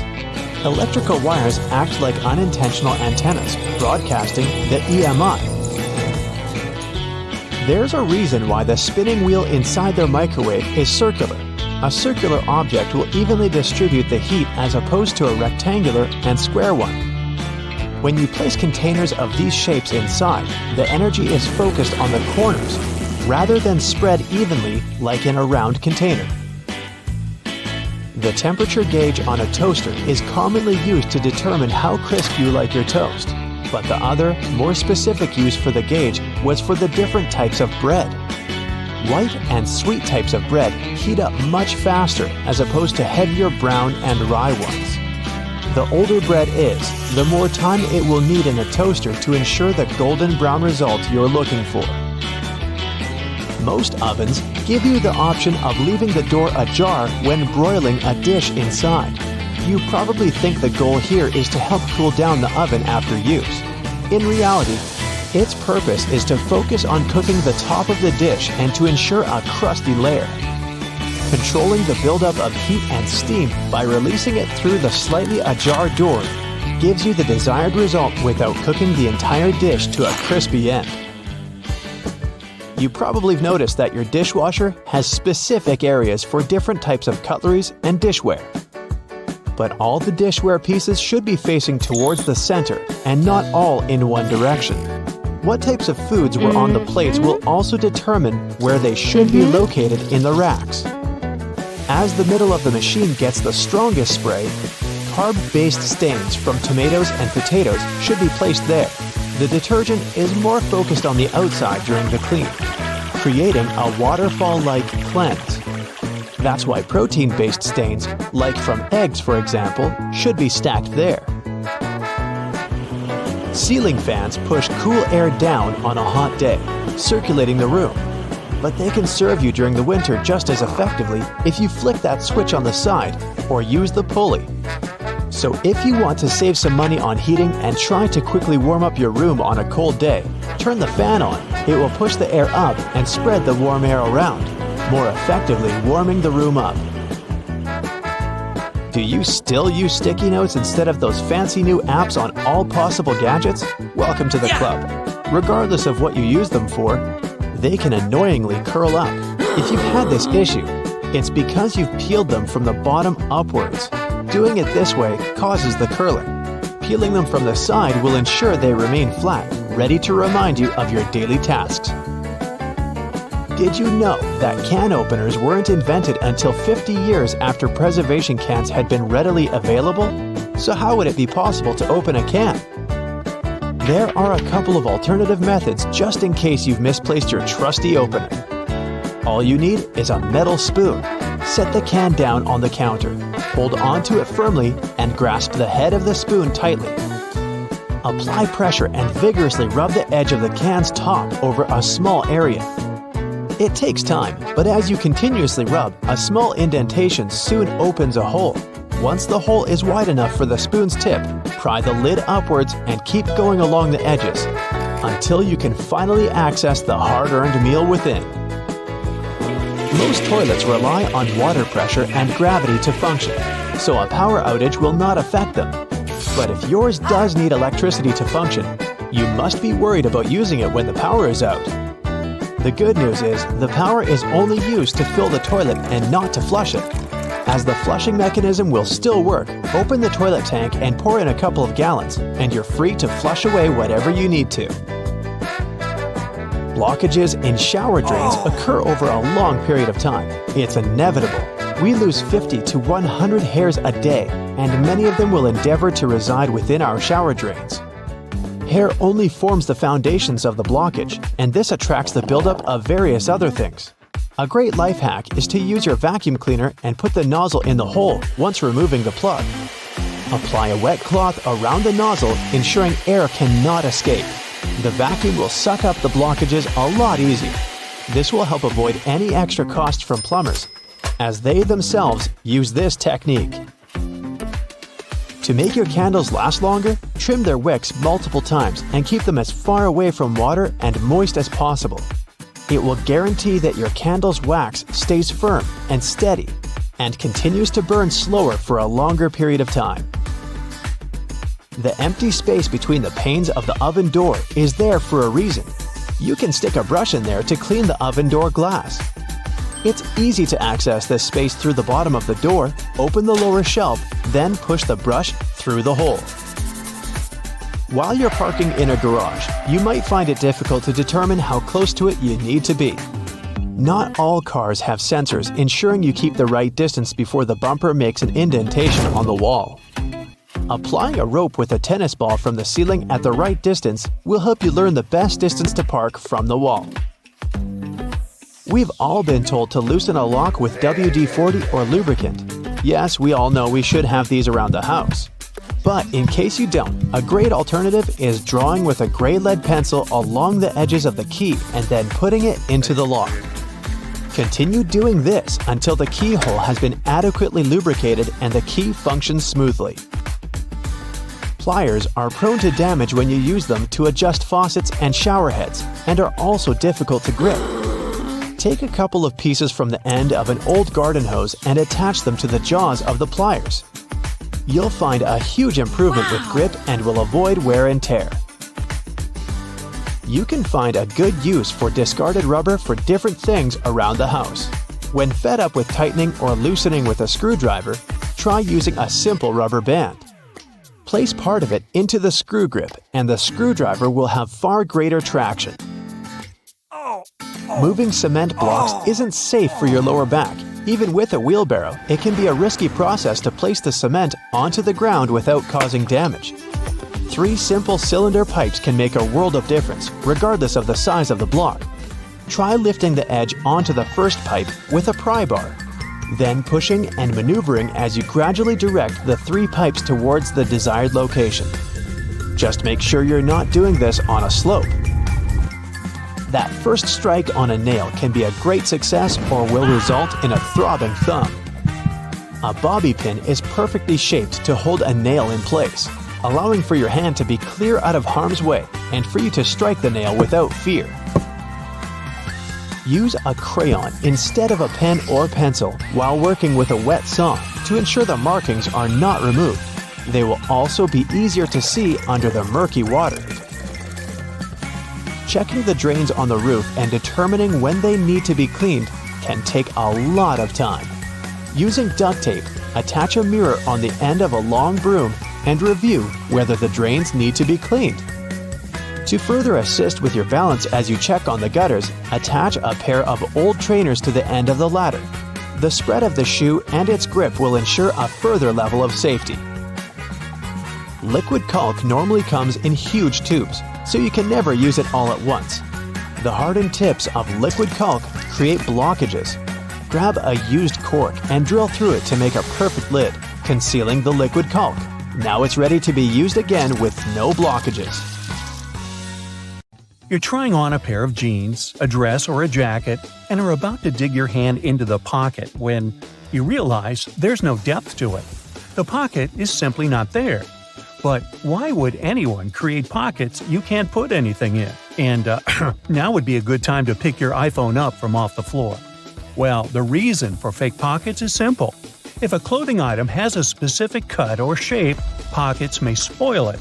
They can alter the item's shape, either in the warehouse or already on the retail rack. The solution? Getting rid of pockets in key areas. Plus, fake pockets are obviously cheaper, and they don't get stretched out. Interestingly, this practice goes back to the 17th century. That's when pockets were actually removable. They resembled small bags, and women, for example, could move them from one outfit to another. Unfortunately, it was also very convenient for pickpockets. They could grab such a pocket and run off with it.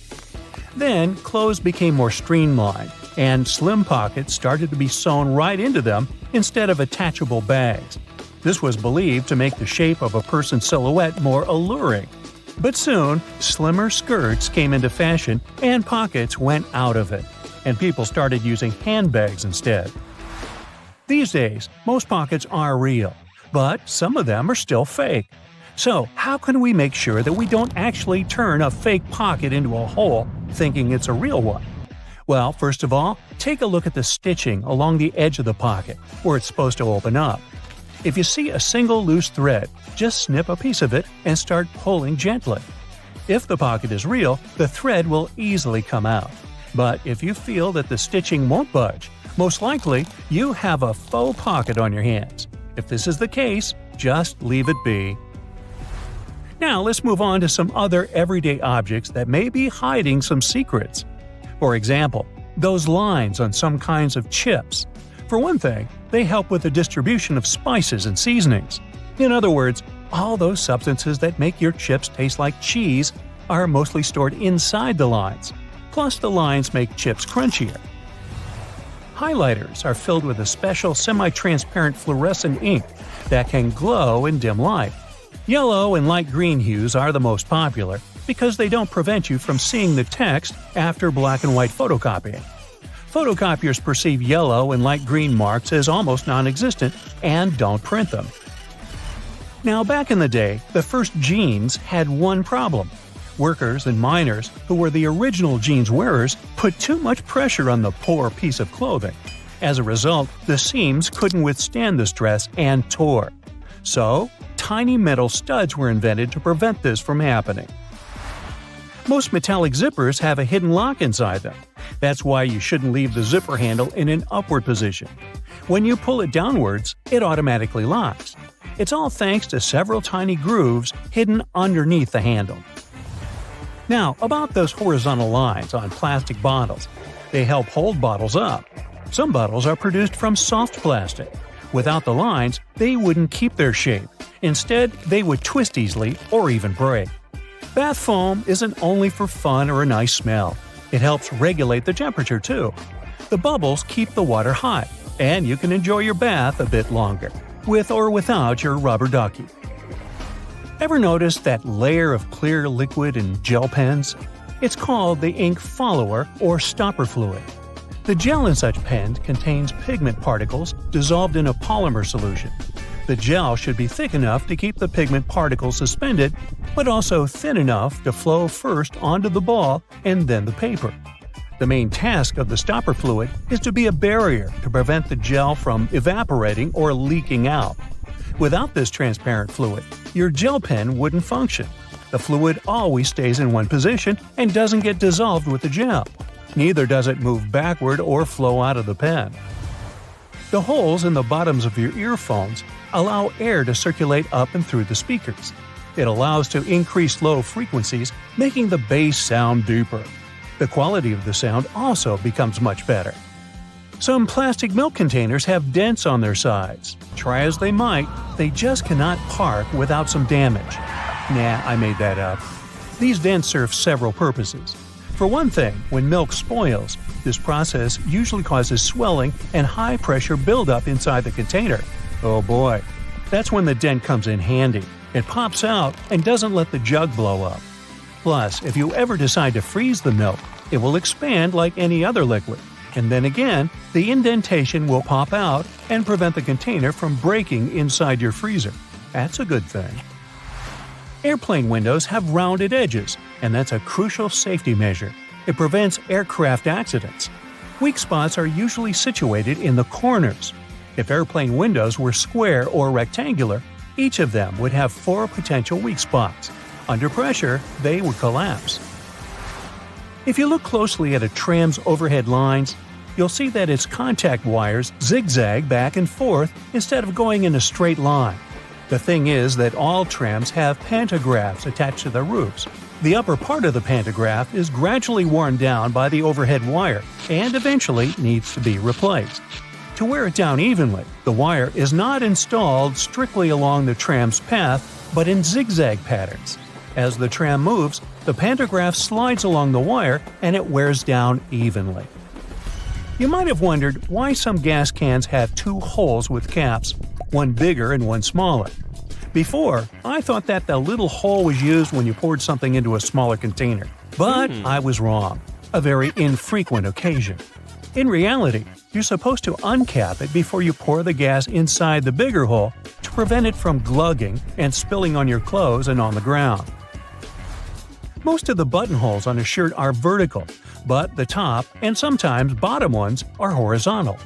The reason is simple: these two buttons slip out more often than others. Luckily, producers have found the solution that can prevent these buttons from slipping out: horizontal buttonholes. What engineering! Buttons tend to slip out less from such buttonholes. Stick sachets of sugar or salt are easier to open than many people think. There's no need to tear off one of the ends. The right way is actually to tear them down the middle. Some boots have loops sticking out on the back. Their main purpose is to help you pull your shoes on easier. Just tug on the loop while you're pushing your heel into the boot. You can also use these loops to hang your boots on a hook when they're dirty or when you want to dry them after washing. Or you can run your laces through the loop if you want to tie them around your ankle. When you're on board the plane, you might spot a little triangle over your seat. Such triangles show the flight crew the best spots to check the plane's flaps through the window, just in case they're flapping. If your shoes are really slippery, just take a bit of sandpaper and rub it on the soles for better traction. They'll become more grippy and you'll be able to wear them out in the rain. Now, if they get too wet, they might turn gripey, but that's only if you have talking shoes. If you drill several holes at the bottom of your garbage can, putting in and taking out trash bags will become much easier. You won't have any problems with suction. You can usually find some silica gel in bags, shoes, and many other things you buy. This shell absorbs excess moisture. Don't throw it away. Each time your shoes get wet, put a few packets of silica gel inside. The thermos wasn't actually invented to keep your coffee warm. It was made by a Scottish scientist who just wanted a safe place to put his chemicals at a stable temperature. So he took 2 bottles, put the smaller one inside the bigger one, and vacuumed out the air between them. Well, anyway, thanks for the hot coffee. There's nothing better than a nice piece of buttered toast for breakfast, if we're not counting hot fudge sundaes. But if you find it harder to spread out cold butter over your toast, here's an idea. Use a cheese grater. Figure out the amount you need and grate the product. The process will also soften the butter, making it easier to spread, and you won't have to melt a too large amount of it in the process. But still, that hot fudge. Dried pasta comes in all sorts of different shapes and sizes for a reason. That's because each type of pasta goes best with a particular sauce. Pasta shells, for example, are perfect with denser and chunkier sauces. Why? Because the sauce gets inside the shells, making it easier to serve and eat the dish. The ribbed outer surface also helps with covering the shells in the sauce. If you ever end up burning your cookies, you can save them with your trusty grater too. Just grate off the blackened parts after carefully taking the cookies from the baking tray. But be careful and wait until the cookies have cooled down. Also, if you ruin their shape a bit, you can always dip them in some melted chocolate. Ooh. After the chocolate cools down, you'll have perfectly shaped cookies. Although, after it gets past your lips and beyond, does the shape of the cookie actually matter? Just saying.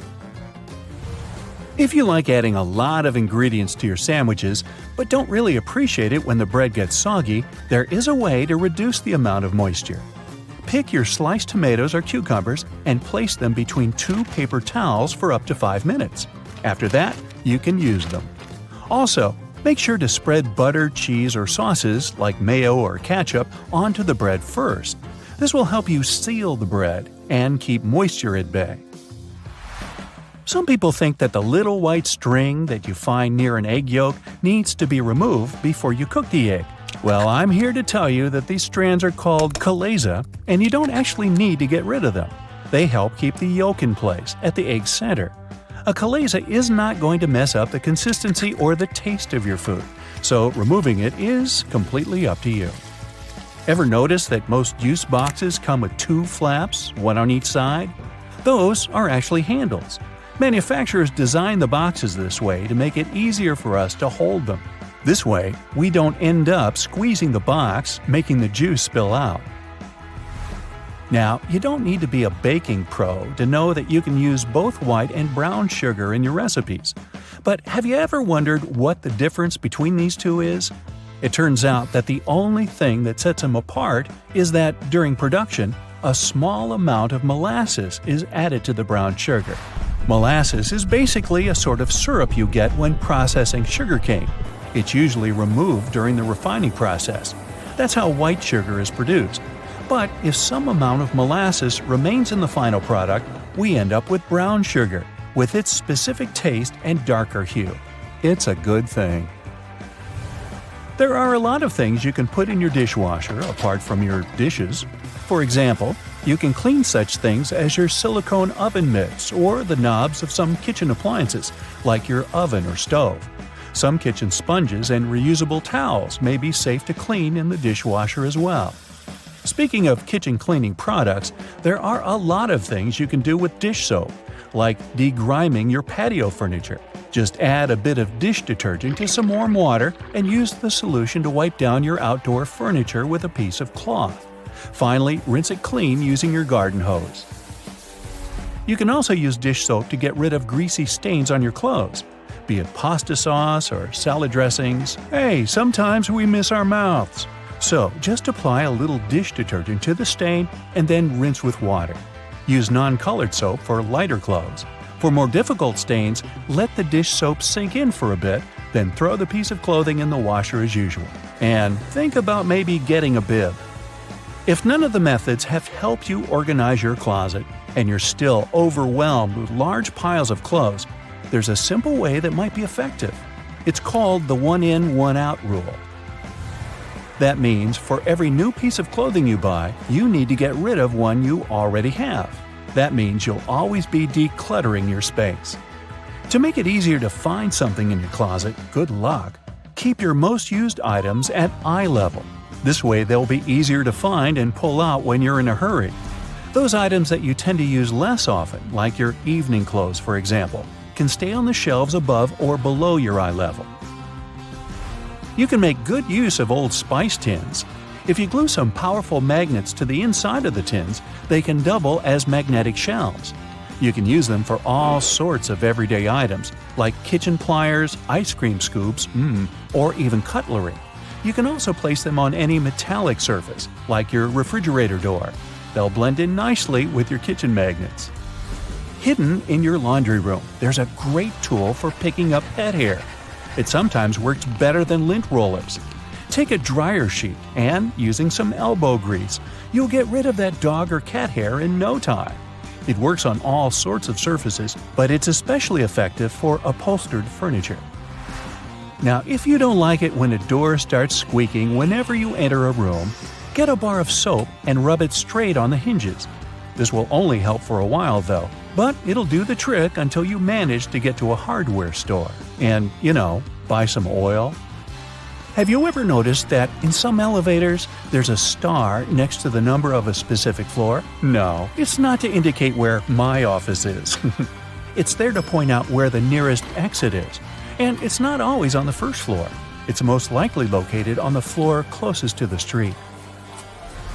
Have you ever wondered why stop signs are red? Well, back in the day, they didn't actually have any particular color at all. Before the 1920s, they didn't even have a standardized shade. In 1922, though, someone came up with the octagon, but initially it was painted yellow, all because the red coloring tended to fade out too quickly because of sun exposure. So yellow turned out to be the best option. It took another 30 years for fade-resistant enamel paint to be invented.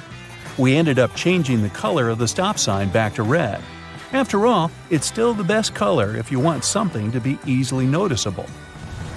Do you know there's a type of rose that can grow taller than people? According to the Guinness Book of World Records, the tallest rose bush ever found grew in Vienna, Austria. It was a staggering 28.5 feet tall. Yes, it arose to a great height. In the same way we all have unique patterns on our fingerprints, no two tigers have the same set of stripes. It makes it easier for people working with this feline species to distinguish one tiger from another. I'll bet you didn't know the White House has its own flower shop hidden in the basement of the building. It's supposed to provide flower arrangements for all sorts of events that take place there. It's probably no surprise that pizza has become an American staple dish despite its Italian origin. People in the US love it so much that they buy 350 slices of pizza every second in the States. Man, I'm not getting my fair share. To manage the huge demand for this delicious dish, around 17% of all restaurants in the US are pizzerias. Finally, there's a way to make lemon juice without the seeds getting into your beverage. Try cutting the fruit in two and squeezing it with a pair of kitchen tongs. The pointed end of the lemon should be facing down. The juice will flow down, but the seeds will remain inside the lemon. Ooh, lemonade. It goes well with pizza. Ladies and gentlemen, please welcome our special guest today, the garbage bag. Canadian inventors created this irreplaceable household item about 70 years ago. Today, it comes in a huge variety of shapes, colors, and sizes. And if you think it can only serve one basic purpose, I have a big surprise for you. It can even prevent you from unwanted communication, but more on that later. What if I told you that you've been using your garbage bags wrong your entire life? If you take a closer look at it, you'll probably notice that the seam is inside out, and it's not by accident. In fact, you're not supposed to shake up the bag to open it. You gotta place the bag over a garbage can like a hat, and then just push the middle of the bag down to the can. No worries, you're not the only person who didn't know that. This eye-opening trick went viral online and got millions of views. Imagine that you need to dye your hair, paint walls, or mold a clay mug immediately, but you don't have a protective suit on hand. Here comes the good news. You can make one out of a plastic bag. It will take you less than a minute. Just find a bag wide enough to fit your torso. Cut one hole in the bottom of the bag for your head and make 2 holes for the arms on the sides. Voila! Feel free to make a hat from another plastic bag to protect your hair. When the job is done, you can wash this handmade suit and reuse it. Our next hack is for those who don't like to waste money. You can use a real plastic bag instead of a raincoat that looks like a plastic bag anyway. Just make a round cut for your face and you're ready to go. You can reuse it as many times as you want. You can use a plastic bottle to create a recycled bag dispenser. Take a large bottle. It can be either a bottle of soda or washing gel. What matters is its shape. It must be straight so you can easily store bags inside it. Wash the bottle, dry it, and cut off the bottleneck and bottom. Turn it upside down. There you go. Your bag dispenser is ready. You can use your imagination to paint and decorate your DIY project with stickers and lettering to your taste.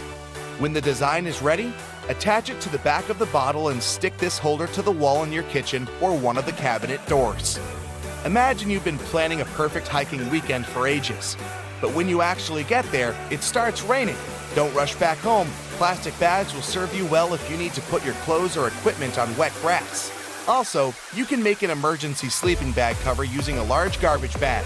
After the rain, it will serve as a nice mattress to lay under your sleeping bag to protect it from moisture and provide an additional layer for a cozy nap. Just fill the bag with some soft leaves and straw that lie on the ground, and there you go. A large garbage bag can be your best friend when you're camping with friends somewhere in the wild. You can turn it into a temporary handmade shower, toilet, or even a dressing room out of it. Just hang it on the tree and no one will spy on you. If you went for a walk wearing a pair of your favorite shoes that get wet easily, here's an easy tip to keep your socks dry. Put plastic bags over your socks. Tuck the edges of the bags into your socks or trousers, and then put your shoes on. There's one obvious drawback though. Feet can slip inside the shoes, so be careful. These plastic socks are also handy when you're trying to put on tight jeans that usually make your feet stick inside them. Have you ever had your bag torn at the worst possible moment? A plastic bag with handles can become an emergency backpack. Just place your stuff inside the bag, put your hands through the handlers, and you're ready to go. A garbage bag is also a good material for book covers. You can reuse multicolored bags to create a unique pattern for your favorites. You're moving to a new house and packing all your belongings. Suddenly, you run out of boxes. Sounds familiar? No problem. Grab a package of large garbage bags and pack the remaining stuff. Unlike boxes, this packaging will protect your property from rain or snow. Garbage bags are especially good for packing blankets, pillows, and stuffed toys. If you need to make a vacuum packing for your clothes or stuffed toys, simply put your belongings in a trash bag, place a tube from your vacuum cleaner inside the bag, and then turn it on. The vacuum cleaner will remove all your excess hair from the bag, and you'll save space in your suitcase or basement. Someone really special has invited you home to cook a romantic dinner together. Finally, you want to show all your extraordinary cooking skills, but your special someone doesn't have an apron, and you don't want to mess up your new outfit. No worries. Make an emergency apron using a large garbage bag. It will surprise that special someone even more. Speaking of stylish outfits, are you familiar with the term garbage bag dress? Celebrities and famous fashion brands shock the audience with outfits looking like trash bags from time to time. Some of them actually make outfits using garbage bags like fabric. It's a popular option for young artists who can't afford to buy and use expensive fabrics. Garbage bags are very flexible, so they are a useful material for making patterns for future outfits. When it comes to garbage bags, the DIY project's possibilities are almost infinite. People use bags to make lampshades, clothes covers, small cosmetic bags, makeup organizers, recycled glasses, and whatnot. Some even weave baskets, bags, and floor rugs out of them. It's pretty easy to handcraft a rug. You need to cut several bags into equal strips and weave a long braid from these strips. Now twist this braid into a spiral and tie or glue each layer together. To secure this entire construction from breaking, you can screw your rug on a sewing machine from the middle to the edges, as if you're drawing a star. This plastic braid can also serve as emergency laces, a rope, or a handmade ribbon for decorating gifts and flowers. Filmmaking is another yield where garbage bags can be real stars. If you're shooting indoors and the sunlight is too sharp, you can put white garbage bags on all windows to diffuse the light or to set the white balance. Black light-proof garbage bags may serve you as a shading curtain to get rid of the sunlight in the room whatsoever. Feel free to use a white bag to create a diffused light bulb. Inflate the bag like a balloon and put it next to a lamp, but make sure to use a LED light so it doesn't get too hot.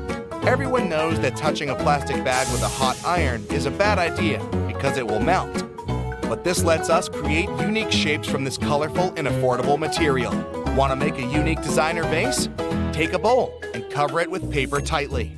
Then wrap the matching strips of plastic bag around the bowl. Now place another layer of paper on the top and gently iron over the entire surface of the bowl. Voila! The plastic's melted and you got a new stylish and eco-friendly vase. Garbage bags can produce very cool sound effects. If you live in a desert where it never rains and need to recreate that relaxing sound, use a plastic bag. It's always better to speak up like an adult, but if that doesn't work for you, here's a quick fix. Next time some annoying person calls you, don't bother to make excuses why you can't talk right now. Just grab a garbage bag and rustle it into your phone speaker yelling, "Hello? Hello? I can't hear you!" Confession time. Have you ever used this trick? If you ever find yourself stuck in the trunk of your car, stay calm. All cars are supposed to be equipped with an emergency latch to help open the trunk from the inside in the unlikely case it happens. These latches are so well thought out that they can be opened by people of all ages. More so, handles are designed to glow in the dark, too. You can even pull them with the mouth if there's not enough wiggle room to use your hands. Never mind how you ended up in the trunk in the first place. Moving on. If you're ever working with needle and thread, remember you don't need to stick the needle directly into the spool. You may end up losing the needle altogether. Not to mention you can easily hurt your fingers. A lot of modern sewing kits these days come with a designated place for safeguarding the needles. It's located at the bottom part of the thread spool. You'll just need to pull it out. It's even made to hold multiple sewing needles at a time. Disposable ballpoint pens come with a little secret of their own. Did you ever notice that in some of them there's a small hole in the plastic part? It's actually a rudimentary ventilation system. It's supposed to let the ink easily make it to the tip of the pen. Okay, I know it's in the name, but you really don't need to shake the seasoning shaker to get any product out. Don't believe me? Hey, you're not the only one. Go grab your favorite seasoning bottle out of your pantry. If it has one of those removable plastic caps, it's perfect for the experiment. Instead of shaking the bottle, try holding it from the plastic cap while it's upside down. Now gently twist the bottle from side to side and, before you know it, you get some gorgeously flowing seasoning without having to wiggle the shaker and make a mess all over the stove. On the same note, most salt and pepper shakers should have ridges on the bottom of the glass portion. In case you get any seasoning stuck in there, place the bottom of the salt shaker against the bottom of the pepper shaker and wiggle it around so the ridges click with each other. The seasoning should easily pour out now without you having to open the bottle. In colder weather, you often have so many clothing layers on you that you can hardly feel the purse or back straps on your shoulder anymore. Not to mention how fast they can slide off. Some jackets come with a built-in solution for that, in the form of a small tab on the shoulder with either a hook or a button. It's meant to be opened and closed comfortably, so you can keep your purse in place at any time. You're most likely using it merely to peel the skin of potatoes, carrots, or cucumbers. But you can use your vegetable peeler for chopping fine strips of onion as well. Just cut the onion into quarters vertically and then start slicing. This might also help out with those embarrassing onion tears. Most people miss this one, but should you ever have a closer look at your toothpaste tube, you will surely see some sort of coloring there, either a dot or a block. Colors can vary. They can be black, green, red, or even blue. These color spots are actually meant to help the assembly machines back at the toothpaste factory. They recognize when and where these machines need to cut the toothpaste tubes and proceed to fold them for packaging. For most types of footwear, if there's anything that seems a bit out of place, always know that it's there for a reason. Most manufacturers don't put extra items on shoes just for fun. It would definitely be a waste of time and resources. For footwear like boots, for example, there's often a small loop at the top back of the shoe. It's there to help you when you need to put the shoe on, since you can quickly pull on it. Plus, you can also hang the shoes somewhere, most likely to dry, since most boots are meant to be worn in the colder weather.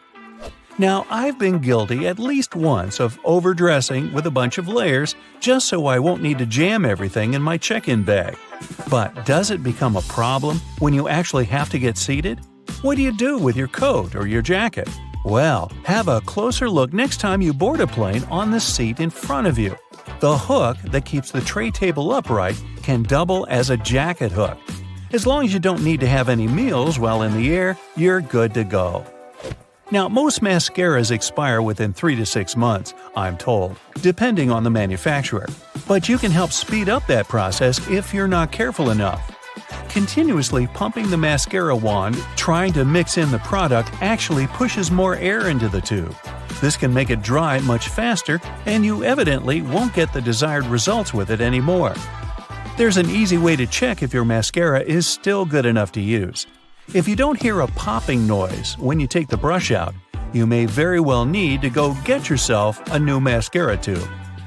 Now, I know we're living in the era of Bluetooth-connected devices, but for better quality sound, they still recommend using headphones that connect via audio jacks.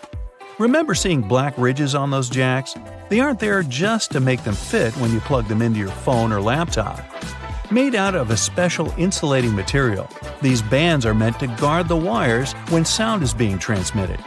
Based on the number of bands, you can figure out which end goes where. Some empty space under noodles in a cup doesn't mean the company producing them wants to cheat you out of a full portion. No. It's a manner of keeping the noodles intact during their transportation. It also helps with the circulation of hot water that is poured over the products before you can enjoy them. The V-shaped neckline was initially designed to serve a bunch of objectives. First, as a way of prolonging the life of the garment that would maintain its shape over the years. It's also there to fit your head through the shirt in case it needs some stretching. This way, it ensures a snugger grip around the neck. Lastly, it helps absorb sweat in case you're wearing the shirt while exercising. Now, it's not necessarily a custom anymore, but you may have stumbled upon a dinner jacket with an additional mysterious pocket on the right side. Turns out, this pocket was used by men to easily reach their train tickets, since most of them had to travel to work every day. It helped them keep their jacket buttoned up, but also benefited from the use of a pocket. Now it's only added as a decoration, and it doesn't serve an actual purpose anymore. Speaking of things we don't use these days, or at least for their initial purpose, did you know Play-Doh was originally a cleaning product? In the 1920s, the market was in need of a product that could help them wipe the wallpapered areas around coal-burning furnaces. The recipe for what we now know as Play-Doh was thus invented. It was manufactured in white only and was supposed to clean wallpaper by being rolled back and forth over the dirt. It was only later, in the 1940s, that new products for cleaning wallpaper were brought up, and Play-Doh was redirected toward another area of the market. Now, while I enjoy a nice piece of toast for breakfast, isn't it pesky to have to clean out the toaster? Well, not anymore, since I recently found out that toasters have a slide or a panel at the bottom that helps get rid of all those annoying breadcrumbs easily. Now, there used to be a time when you could only have access to video games by inserting cartridges in your console of choice. These tiny objects gave many doctors a lot of headaches. People soon started popping up in hospitals after swallowing small game cartridges, especially the younger generation. Nintendo, the company that manufactures the majority of these devices, had to come up with a creative solution to prevent these accidents. So these days, Nintendo Switch cartridges are purposely coated with specific chemicals that can leave a really bad, bitter taste in the mouth. Not that I'd, recommend you ever try and taste for yourself. Over 40 billion Oreos are made every single year. It's the world's most popular manufactured cookie. The geometric design stamped into these cookies has the Nabisco logo, the symbol of European quality, surrounding the word Oreo. William Tournier created the chocolate cookie design we see today back in 1952. Headphone jacks might become a thing of the past because of wireless technology, but if you've seen one, you might have noticed the rings at the base of the plug. One ring means single sound playback, 2 rings represent stereo sound in the left and right ear, while 3 rings means you've got stereo and a microphone built in. Now, the iconic orange, red, purple, yellow, and lime green rings of Fruit Loops hide a deep secret within. They don't represent different fruit flavors. All those rings are the same fruit flavors blended together. The colors are just for show. The E in Dell's logo is at an angle because the founder, Michael Dell, wanted his technology to turn the world on its ear. A compass uses magnets to point to the magnetic North Pole, but it's not really north at all. The North Pole of a compass magnet points toward the north because the north and south attract. Earth's south magnetic pole is near the geographic north, while the North Pole is near Earth's geographic south. Confusing, isn't it? Those little red spots you sometimes see after you crack an egg are nothing to be worried about. Tiny blood spots can be caused by a small rupture in the blood vessel of the hen as it was laying the egg. Eggs with these blood spots are safe to eat, but that spot can be removed if you want. It won't affect the taste of the egg. That's comforting. Ketchup is a word taken from many cultures, like Chinese, Malay, and Indonesian. It originally meant a pickled fish sauce. Catsup is also an acceptable spelling used. However, ketchup is the most popular way it's spelled these days. Airbnb's logo isn't a bent paperclip, as it may seem to be. Bello, as it's called, for belonging, means more than that. There's a person's head, the location symbol, and a heart for love. All joined together, they make Airbnb's iconic A and symbol of togetherness. E120 or Natural Red 4 food coloring, aka carmine, is made from tiny beetles. It's been used to color anything from cakes to candy to even drinks. That shine on candy also comes from bugs. This time it's the Indian female lac bug. The beetle leaves behind a substance that is scraped from the trees to be formed into dry shellac that gives that glossy look. The Mozilla Firefox logo isn't a fox at all surrounding the planet. It's a red panda instead. The name Firefox is the English translation of its Chinese name. Those maintenance covers in the street are around for safety reasons. In past civilizations, like ancient Rome, manholes, that's what they were called back then, were square-shaped slabs of stone. Unfortunately, these were prone to accidents. If they weren't placed properly, a square cover could slip through the square hole diagonally. Ow! Placing a round cover eliminated this problem. A circle cover won't slip inside because there are no angles. A tomato isn't technically a vegetable, but a fruit. Banana trees aren't related to palm trees or trees at all. They're herbs. Banana is considered an herb because it never builds a woody trunk the way a tree does. Instead, it forms a succulent stalk, like lemongrass or its cousin ginger. You can call them berries as well. The Golden Gate Bridge color wasn't meant to be the orangey red that it is today. The bridge's original color was suggested to be many other colors, such as black with yellow stripes or even candy cane, to make it visible for passing ships and aircraft, especially in the frequent San Francisco fog. But when the steel arrived, covered in an orange primer to protect it from rust, the architect preferred the international orange color, and it stuck. Those legs on the back of keyboards aren't an ergonomic design to help your wrists sit better. Using the legs out for too long can tire and hurt your wrists, plus slowing your typing down. The hinge legs are just there to help you see the letters and numbers better if you don't know how to touch type. The color of a chili pepper reveals nothing about its taste or heat. The smaller a chili is, the hotter it'll usually be. The heat doesn't come from the seeds, as believed, but the white membranes that hold them. Hidden within the Toblerone logo of the mountain is the image of a bear standing on its hind legs, about to eat that yodeler over there. No, not really. This is because bears are a big part of Bern, one of the biggest cities in Switzerland, where the founder created the triangle chocolate treat. Toblerone is also a play on the founder's family name, Tobler, and the Italian word Torrone for honey and almond nougat. The space below a cup of noodles is there to protect the noodles during transport. This technique is called a middle suspension. Not only are they protected better in their styrofoam cup, but it also helps those noodles soften more evenly and quickly. Now, even though you might have thought that the hole in the barrel of a ballpoint pen had no purpose, it does. It's called a venting system, which helps the ink flow more smoothly. This way, an even amount of air pressure is created inside and outside the pen, allowing the ink to flow into the point easily. One of the most recognized logos in the cycling world has a hidden item in its famous logo. Inside the Tour de France name, a cyclist hides in the O, U, and R. Those metal brackets on the top of the nozzles in gas stations have a unique design put into place in case of accidents.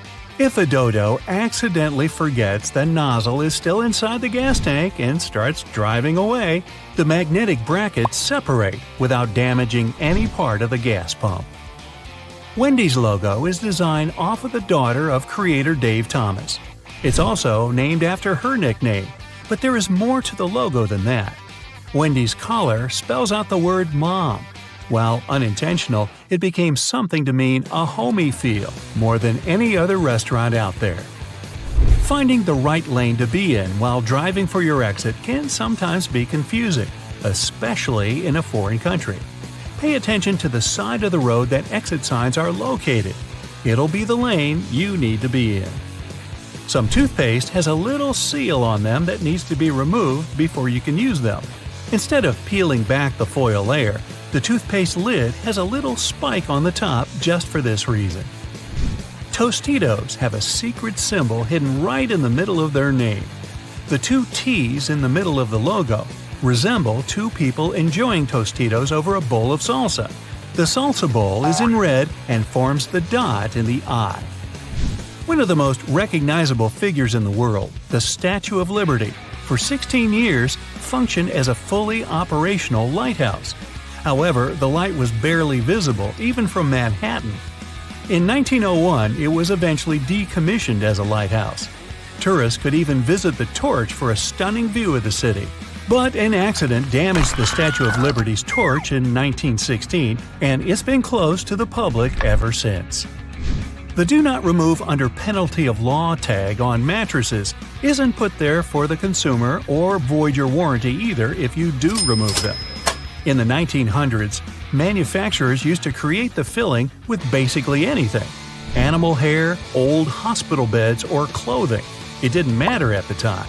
Strict laws created the tags to stop recycled materials from being used and sold as new. Good thing. Toyota's symbol is more than just some random rings combined. The three overlapping ovals symbolize the merge of the hearts of consumers and Toyota together. A California sushi roll is made of seaweed, rice, cucumber, avocado, and crab meat. But it's not crab meat at all. Surimi is an imitation crab meat. It's made of white fish blended with sugar instead of crustaceans. The fish mixture is then heated and pressed into shape. The logo for Beats is just a lowercase b inside of a red circle. The circle represents a human head, with the b being the headphones in their shape. All those little black dots around the edges of car windows are called frits. A frit is a painted black enamel that's put into windshields during manufacturing. They block ultraviolet rays and help distribute temperatures between the metal and glass. There are 24 symbols hidden inside the Unilever logo. Let's count, shall we? The sun, dove, plant, spark, chili pepper, spoon, bowl, flower, ice cream, hand, hair, lips, swirl, fish, clothes, bee, particles, packaging, transformation, waves, DNA, palm trees, heart, and virtuous cycle, whatever that is. These represent everything that the company believes in and produces. DNA? Bobby pins are designed so that the zigzag part goes onto your scalp, not the flat part. It gives a greater grip on the hair and skin, making the pin stay in longer. The story that the pins were named after those fashionable London constables called Bobbies is not true. I made it up. Each airplane carrying over 19 passengers must have a crash axe. You will see it installed as a firefighting device. That way, if there's an electrical fire, crew members can cut away the cockpit or some other panels. The pilots can actually break the windscreen if something bad happens and people need to evacuate. Passenger planes are mostly white to protect them from solar radiation and its effects. Aircrafts need to remain cool at airports in particularly hot countries, while passengers are going in or out. Brilliant white paint can bounce the sunlight back. It also protects some parts of the plane that are made of composite materials, and prevents their damage since there's higher ultraviolet radiation at high altitudes. Commercial planes must get to speeds of at least 155 miles per hour to achieve stability and safety at takeoff. Some smaller planes can sustain altitude even at speeds of 30 miles per hour. But when speeds are that low, the plane can easily get destabilized and could even fail the takeoff. The white trails that planes leave behind, also known as contrails, are created because of water vapor. Vapor is produced during the combustion of fuel in plane engines. When the plane reaches its cruising altitude of 32,800 feet, temperatures get quite low, about -67 degrees Fahrenheit. It's really cold. So, the water turns into particles of ice. How long these particles are going to remain visible mostly depends on humidity. The higher the level of humidity is, the bigger those trails get and remain visible even long after the plane has disappeared. Airplanes all over the globe get struck by lightning almost on a daily basis. A regular airplane in commercial service gets hit on average once a year. How often it happens depends on a couple of things. First, how many landings and takeoffs the plane performs, since lightning mostly strikes at heights between 5,000 and 15,000 feet. It also depends on location. For instance, it's more likely for a plane to get struck by lightning around the equator and in some other parts of the world.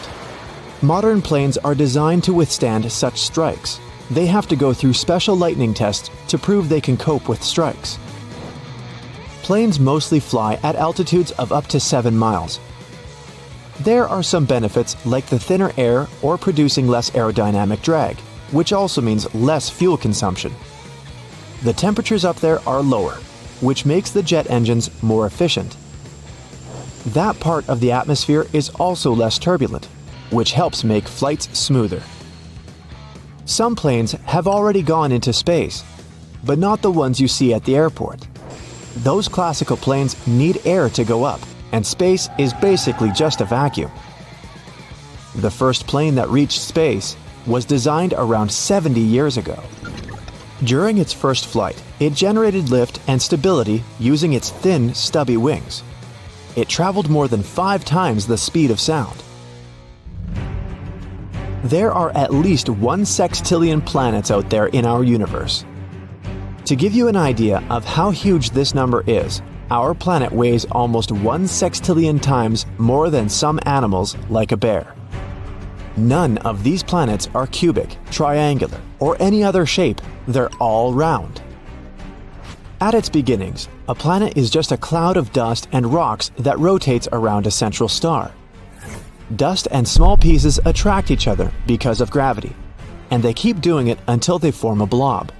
Now, the blob starts attracting more matter. It grows and gets bigger until it's done with collecting everything in its path. Gravitational forces work equally in all directions, so that blob gets a round shape. But not the perfect one. Our planet, for instance, is almost a sphere, but with a bulge in the middle. The bulge is there because the Earth is spinning. Every time it rotates on its axis, the middle part travels further than the top. The area at the equator is moving quicker than the area at the poles. And the faster you spin something, the more you'll throw it outwards. Sound will travel 4 times faster in water than in air. It's a wave, and that's why it moves faster in a denser substance. Particles that are close to each other, as in denser substances, will bump into each other more easily. Water is denser. There are 800 times more particles in a bottle of water than in the same sized bottle filled with air. Bubbles are round because they occur in a thin film, such as one of soapy water traps air. The molecules in the film attract each other. That way, they stick together and also shape a sphere, because that's the smallest possible area that encloses any given volume. They can't get any smaller because they have trapped air inside. You can turn your pencil into a diamond. If you apply a temperature of 2,550 degrees Fahrenheit and pressure of 55,000 atmospheres, you can transform graphite into diamond. There are actually 2 variations of a single chemical element, carbon. Diamonds aren't just used in jewelry, but for different purposes. For example, as a cutting tool for electronic devices. Beavers are amazing builders capable of creating cool and complex riverside structures. They build them to protect themselves from wild animals that might go after them, like wolves or bears. But not in the way it may look at first. Beavers don't really live in their dams. They only use them as a barrier, making some sort of a pool or pond of deeper water. That's where their real home is, in the pool. It's like a small island or dome lodge. It's a dry area where beavers are safe. They can also store their food there. These pools are deep enough for land animals to avoid them. Beavers dig underwater tunnels that are entrances into their home. If a predator or some other danger is coming, they can quickly escape to safety. Some animals sleep while standing. Zebras, elephants, horses, some birds like flamingos. Cows can sleep while standing, but they prefer to lie down when they want to rest. To sleep while standing, animals need to have legs that can align vertically. That way, they don't have to activate their muscles to keep them standing. Their knees also lock in place. It's better for these animals to sleep while standing because they'd probably be too slow to react if there was a predator going after them. When we laugh in some unpleasant situations, or when we feel nervous, we're actually trying to mask our true emotions. For example, you do something embarrassing and try to cover up the shame you feel. Also, we're more relaxed after laughing, so if you're nervously chuckling in an unpleasant situation, it can help you clear some of your negative emotions. When you buy a bottle of water, you can see it has an expiration date. It's not that the water inside will turn bad. The expiration date is there because the plastic may start to leach into the water over time and contaminate it with chemicals that might be bad for us. The moon has its own time zone. The astronomers created a special watch for all moonwalkers. It measures time in lunations, which is the period of time the moon needs to rotate and revolve around our planet. Each lunation is almost 30,000 Earth days. You can decaffeinate your coffee if you take it into a sauna to moisten the green coffee bean within temperatures of 160 to 210 degrees Fahrenheit. The point is to get 10 milligrams or less of caffeine per one coffee. That's when you can put it in the decaf category. One serving of regular coffee has 50 to 75 milligrams of caffeine. There's a reason the Earth spins. Our solar system formed 4.5 billion years ago. There was a raging cloud of dust and gas. Molecules and atoms in that cloud had a tendency to rotate in a certain direction. That same cloud collapsed under gravitational forces. Gravity magnified its initial rotation and then flattened it out into a disk.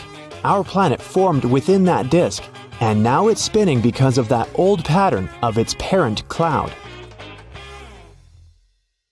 Whether it's something as simple as a button on your jeans or something that's part of a larger moving mechanism, here are 26 secrets to everyday things you probably didn't know about. You use doorknobs every day, so it's right to be concerned about how many germs could be on them. However, they have made doorknobs out of brass partly for that reason. Brass provides an antimicrobial effect, eliminating the microorganisms that were hoping to start a colony on your doorknob. Your pants have that 1/5 pocket that's recognized as the small useless one. Originally, it was there to provide a safe place for your pocket watch, something that was necessary when first implemented in 1901. It then continued to remain for traditional purposes. However, it's still a great place to put your Tic Tacs. You've probably mistaken those little rivets on your jeans as some form of fashion statement, similar to the small pocket. In fact, they're incredibly important. They are there to provide extra support for areas that withstand the most strenuous parts of your clothing, preventing them from embarrassingly falling apart. That little button at the end of your seatbelt seems like it's way out of place. In fact, it's there to ensure your buckle will always remain at the end, so you won't have to awkwardly fiddle with your seatbelt every time you put it on. You're in a new car or a rental, and the gauge tells you the gas is getting low. You don't know which side the fuel cap is on from the inside. It can cause unnecessary effort at the gas station. However, your fuel gauge has an arrow that reminds you which side to fill your gas tank up from. Some models of cars may also have a gas tank hose instead, with the hose pictured on the side that the cap is on. Hiking and walking through snow requires the best kind of footwear. The shoes which are perfect for this also have an extra eyelet for your lace to loop through. Looping your laces through the extra eyelets will give more support for your ankles and feet and will provide more stability as you walk. But as you walk, blisters are also a concern. The sweat in your shoe creates friction between the feet and the shoe, which then helps create the blisters. Antiperspirant that you use for your armpits will help keep the feet from sweating. Just make sure you use the clear one. Cooking for people is always nice. However, sometimes the guests are late. Yep, we're all guilty of that sometimes, right? The extra drawer under your oven, where you've been keeping all of your spare pots and pans, was actually made to keep your food warm. Great for those who are late to the meal. Ever wondered how long that padlock could possibly last when it's outside, in the rainy weather, keeping your bike safe? It has a little hole at the bottom of it.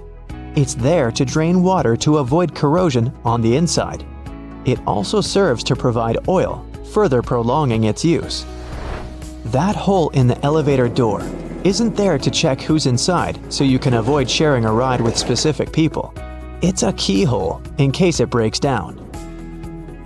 Ketchup, sauce bottles, and all other condiments we love all have a stage when it's difficult to get the insides out.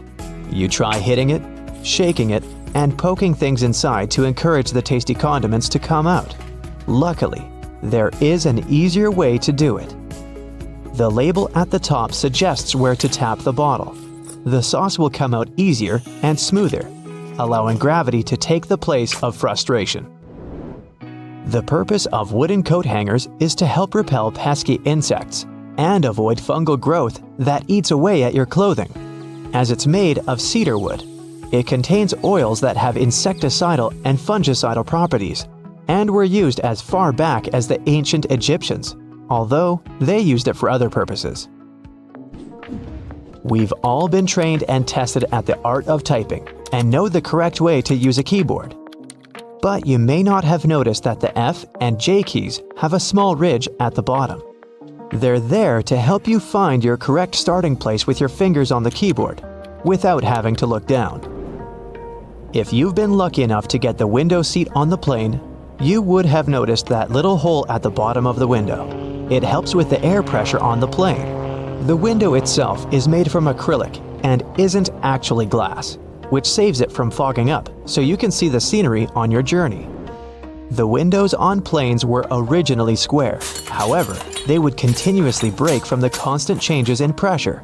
Round windows are able to evenly distribute the pressure, ensuring you'll have a pleasant journey without falling out.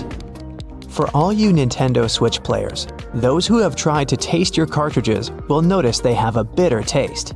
The manufacturers added it intentionally, as the Switch's cartridge size is very small and it might be a hazard for the youngest players that have a tendency to put things in their mouth that they shouldn't.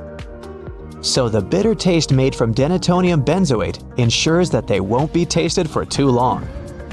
Cosmetics containers that are filled with products used for your skin have a secret number on them.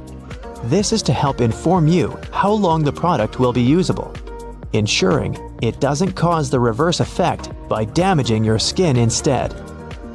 Pen lids have a hole at the end of them. It's not there to help your pen breathe and boost performance, but it's there to help you breathe, just in case while you're sitting in class or at work and you're chewing on your lid and just happen to swallow it. You can be rest assured if it's stuck, the pen makers were thinking of you. When you're traveling by car or any other form of ground transportation and you're trying to drink your favorite pop from a straw, you'll find it quite difficult to do at times. Simply turn the tab on the can around so that your straw easily fits inside, making it easier to drink out of. There are always spare buttons when buying new clothes, along with a little bit of fabric. It's far too small to repair that crutch part that always rips first. The fabric is actually there for you to test how to wash it, so you don't accidentally ruin your brand new clothes. Determining how much pasta you need just for yourself can be difficult to figure out. Your big spaghetti spoon with the big hole on the inside, that looks like it's there to drain water, is actually there so you can put the uncooked pasta inside before cooking, so you know exactly how much you need. New shoes always come with those strange little packets. That's silica gel. The gels are there to reduce the moisture in the air to avoid any fungal growth while the shoes were waiting to be purchased. There's a lot of chemistry involved to get you that silica, and it's very effective, capable of absorbing 50% of the humidity. So make sure you don't throw it away. Next time you need to dry out your electrical devices, it's a lot easier than using rice. It's difficult enough to see at night whilst driving, but it's even worse when the driver behind you shines their high beams. Your rearview mirror has a tab at the bottom. When you press it, it changes the angle. One is for day driving, the other, well, for nighttime. It'll help in case that one person driving behind you has forgotten to turn off their high beams. Although your screwdriver is ergonomically made for your hand, sometimes you have that one screw that's too hard to loosen up. The handle is also shaped so you can easily fit inside of a ring spanner or wrench, allowing you to apply more force, ensuring that you can remove that troublesome screw. The skirt part on an escalator seems like a good spot to get your foot stuck, but in reality, those long brushes poking out aren't there to give you an extra shine on your shoes, but for safety precautions, to minimize the risk of trapping objects between the steps and the side of the escalator. Have you ever stopped to think about the thrilling secrets of day-to-day modern life on planet Earth? I'm talking about tiny windows in washing machines and little holes in airplane windows. If you haven't got a clue of what I'm talking about, tag along and allow yourself to be as surprised as I was when I found out. Remember the drawer at the bottom of your oven? Maybe you've been ignoring it all along or using it to store pots and pans. Well, even though it can serve this function, that's not the only thing it's there for. The best way to use the bottom drawer is to keep your meal heated while you're waiting to serve it. Genius, right? Talking about secret doors, have you noticed that most washing machines have little flap doors at the bottom too? These doors actually serve as drain traps. It's where all the items that we put to wash together with our jeans and jackets go to. It's a type of collector, let's say, of small items. It stops them from getting into the main drain pipes and clogging them. It saves us hundreds of dollars in repairs each month. Now, who hasn't gone through the confusing task of having to measure how much pasta to cook for one serving? Well, here's the solution: the holes in the center of pasta spoons. They were actually made for measuring the exact amount of dry pasta you need for one serving. If you try stuffing wet cooked pasta through it, well, good luck with that. On a similar topic, have you ever wondered why pen caps have holes in them? Maybe you thought it was a design feature to regulate air pressure. But in reality, these holes have a much simpler and more important function: to reduce the risk of choking. Now, lots of people love to bite on their caps, and this tiny hole prevents them from choking in case they accidentally swallow a cap and it gets stuck in their throat. For kitchen lovers, there's a hidden secret right in front of your eyes that can change your life. Think pans. Now think handles. Right, they have holes in them. As it turns out, these holes were designed to hold the spoon you're using for cooking. And instead of dripping sauce all over the stove or your kitchen floor, you can place the spoon in the hole and let it drip the sauce directly back into the pan. Woohoo! Speaking of everyday items, and I was, most doorknobs are made of brass because this material makes them naturally germ-free. Unlike plastic ones, brass doorknobs are kind of magical. They can disinfect themselves without you having to clean them. Neat, right? Have you ever noticed that at the bottom of a measuring tape there is a little dip? You can find it in that metallic part you need to pull on to measure something. Well, that dip is actually the exact size of a regular nail. It was designed for people to place the tape on top of a nail and use it as a support while they stretch the tape. Well, I can't wait to try it out for myself. As for the margins in your notebook, they were invented to protect people's notes from mice. No, the mice weren't copying your answers for the math quiz. Actually, there were times when people had to cohabitate with rats and mice that often chewed on paper. So, to prevent information from getting completely lost, people created margins. This way, texts were moved closer to the middle of pages and remained unharmed by rodents.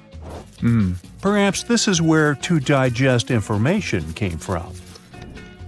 And what about those tiny holes at the bottom of airplane windows?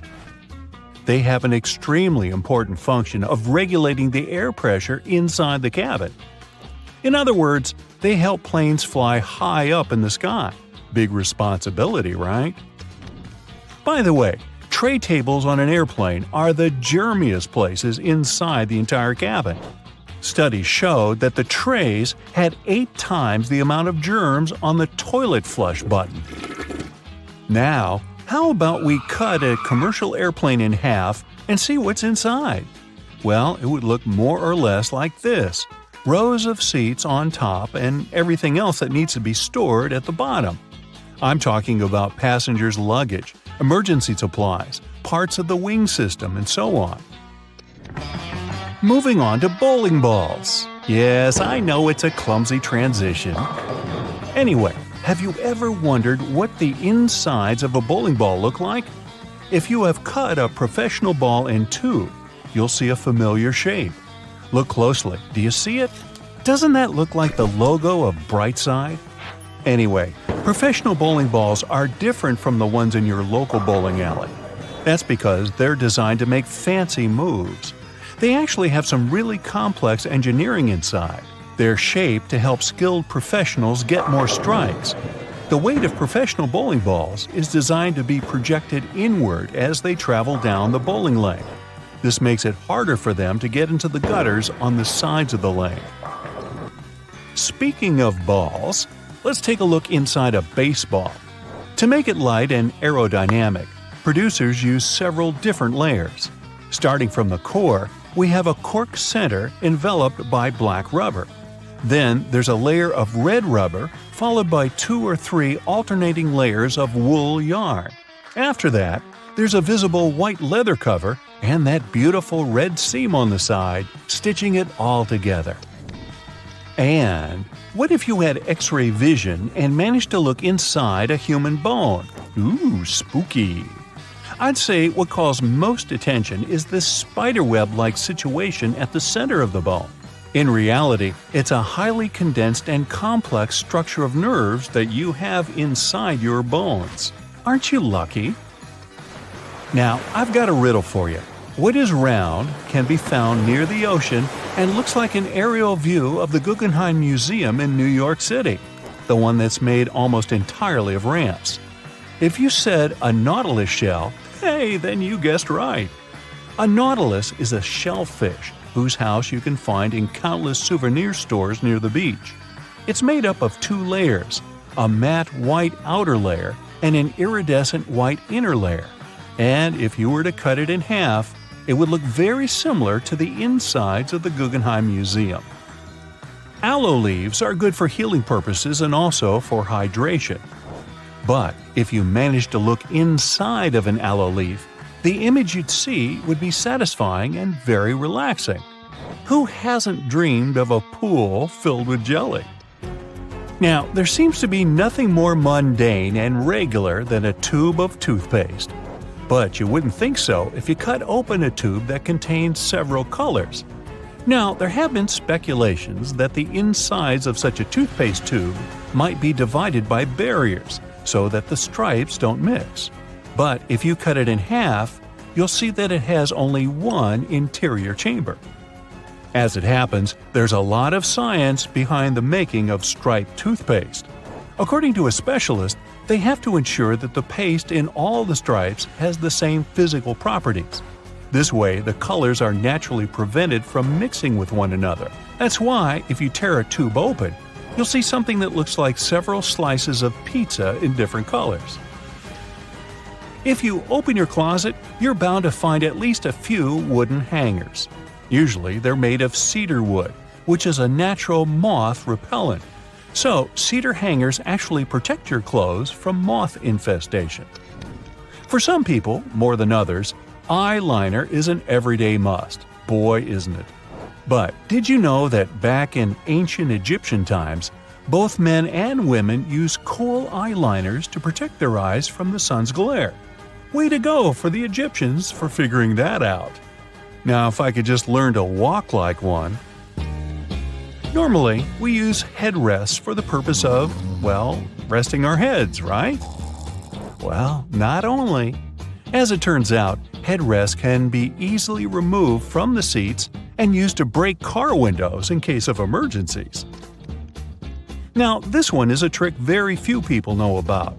You probably place your doormat horizontally, like most of us do. But doormats serve the purpose of absorbing dirt from the soles of your shoes before you enter your home. So, for this function to work as it's meant to, the best way to place a doormat is vertically. This way, you take more steps on the top of the doormat before entering your house. And last but not least, now I don't want to be accusatory here, but you have probably been vacuuming your house the wrong way, and I can prove it. Most people just vacuum floors and carpets in one direction or move the brush back and forth several times, thinking they've got all the dust out. But according to cleaning professionals, the best way to vacuum is in rows. First, you go forward with the brush until you arrive at the end of the row. Then, you fluff the carpet up and move back down along the same row, gathering the dust that wasn't collected in the first sweep. Talk about efficient cleaning. On the other hand, my idea of house cleaning is to sweep the room with a glance. Hey, I don't want to disturb that protective layer of dust. Next time you follow a recipe where you need to separate egg yolks from whites, try this. Peel a clove of garlic and rub your fingers with it. Carefully break an egg into a bowl. With your garlicky fingers, pick up the yolk.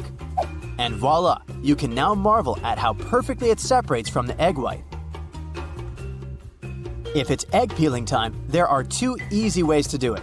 When cooking eggs, add a teaspoon of baking soda to the boiling water. This will make peeling eggs much easier. You can also place them under cold running water as soon as they're ready. The eggshells will come off much easier, and you won't burn your hands while peeling the eggs. The sides of roads have sleeper lines for a very important reason. Their main function is to alert those drivers who doze off behind the wheel. When a car starts steering off the road, the tires go over the lines, and the sound wakes the driver up. Those price tags and labels that come glued to your Tupperware are easier to remove than you might think. No need to waste hot water and soap trying to remove them. Take a hairdryer instead. Blow some hot air directly onto the tag for a minute or so. There you go, the label comes off at once. White household appliances might get yellow with time. To make them white again, use this simple trick. Apply bleaching cream to the surface of an item. Wrap it in plastic and let it stay this way overnight. The next morning, check it out. It'll be as white as when you first bought it. When you buy a pack of cans, opening it might turn into a problem. You probably tear a hole in the plastic and try to squeeze a can out of there. But the bottom of cans was actually designed to make this part much easier. Grab a can and rub it over the top of another can from the pack. A circle the exact same size of the can will be cut out. This way, you can easily remove the new can from the pack without destroying the entire thing. Now to the art of lime squeezing. When you pick limes at the grocery store, you never know how juicy they are, and often, when you bring them home and squeeze them, almost no juice comes out. Try heating these citruses in a microwave for 30 seconds before cutting them open. You'll see that the juice will come out much easier. But be careful, they're going to be hot, and you don't want to burn your hands. If you're hanging out with your friends and feel like listening to some music but don't have a loudspeaker, there's no need to worry. Place your phone in a cup or bowl. The sound will get louder instantly. If you don't have a hanger at hand but still need to hang your shirt, this trick is for you. Most dress shirts have a tiny loop on the back between the shoulders, and you can use it to hang your shirt. How about the worst case scenario? Your phone is running out of battery and you're running late. Try this simple trick. Switch on airplane mode. Your phone will charge to 100% in no time.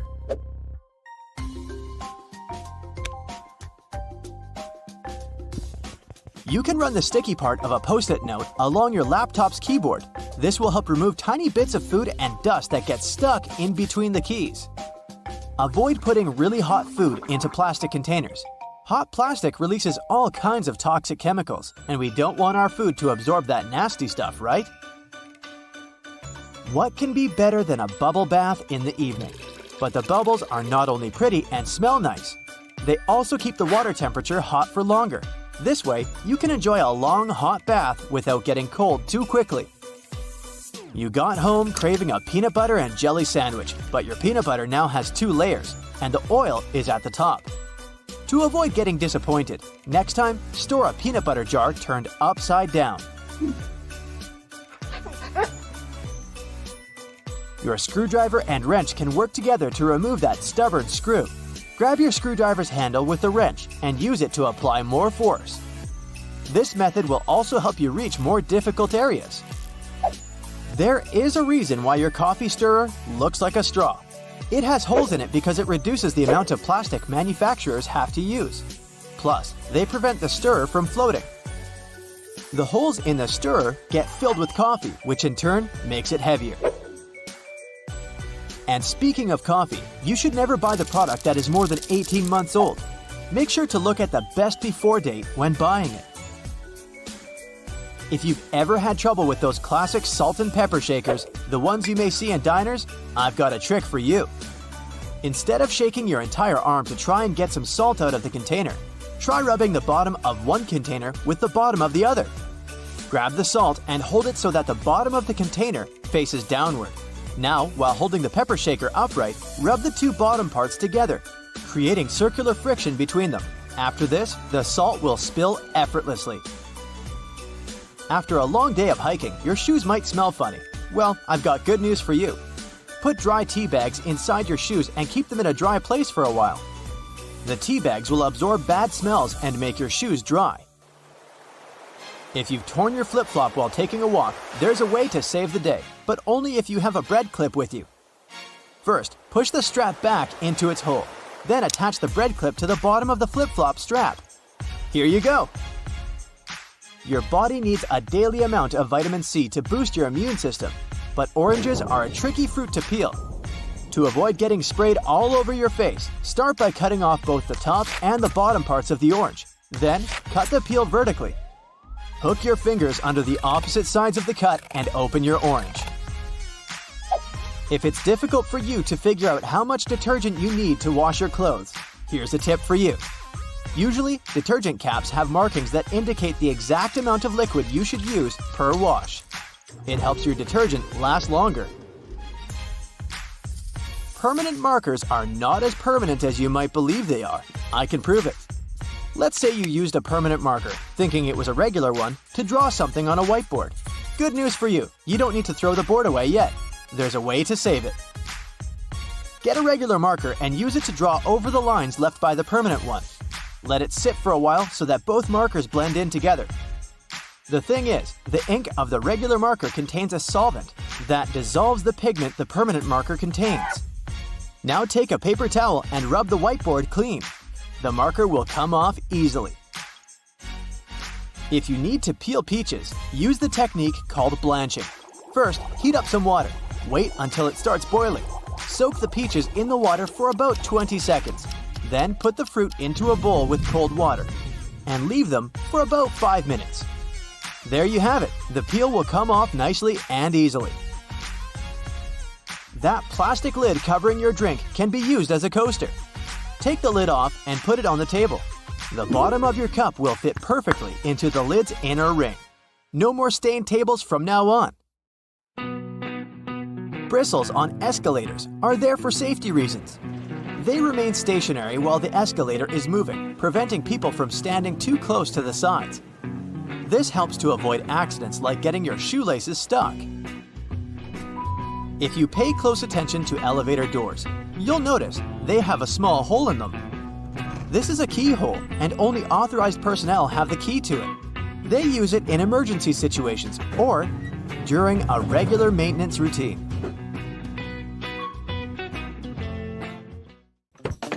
How many hidden features are there in your car that you have never heard of? Most cars these days have everything color-coded under their hoods. It makes it way easier to know what you need to supervise between services, like the dipstick, the oil cap, or the coolant. You can even have a look at the brake and washer fluid. Anything else that's black or gray, just leave it to the mechanics. Ever seen a snowflake light on the dashboard of your car? It's not there to let you know the winter holidays are coming if that's what you're thinking. It's actually a sensor that indicates the exterior ambient temperature. It gets activated and pops up the light whenever there's a road warning due to a sharp drop in temperature. It may sometimes even come on with an audio warning or a message on your dashboard to warn you that the roads may be getting icy, so you can either adapt the speed or change to the appropriate tires if necessary.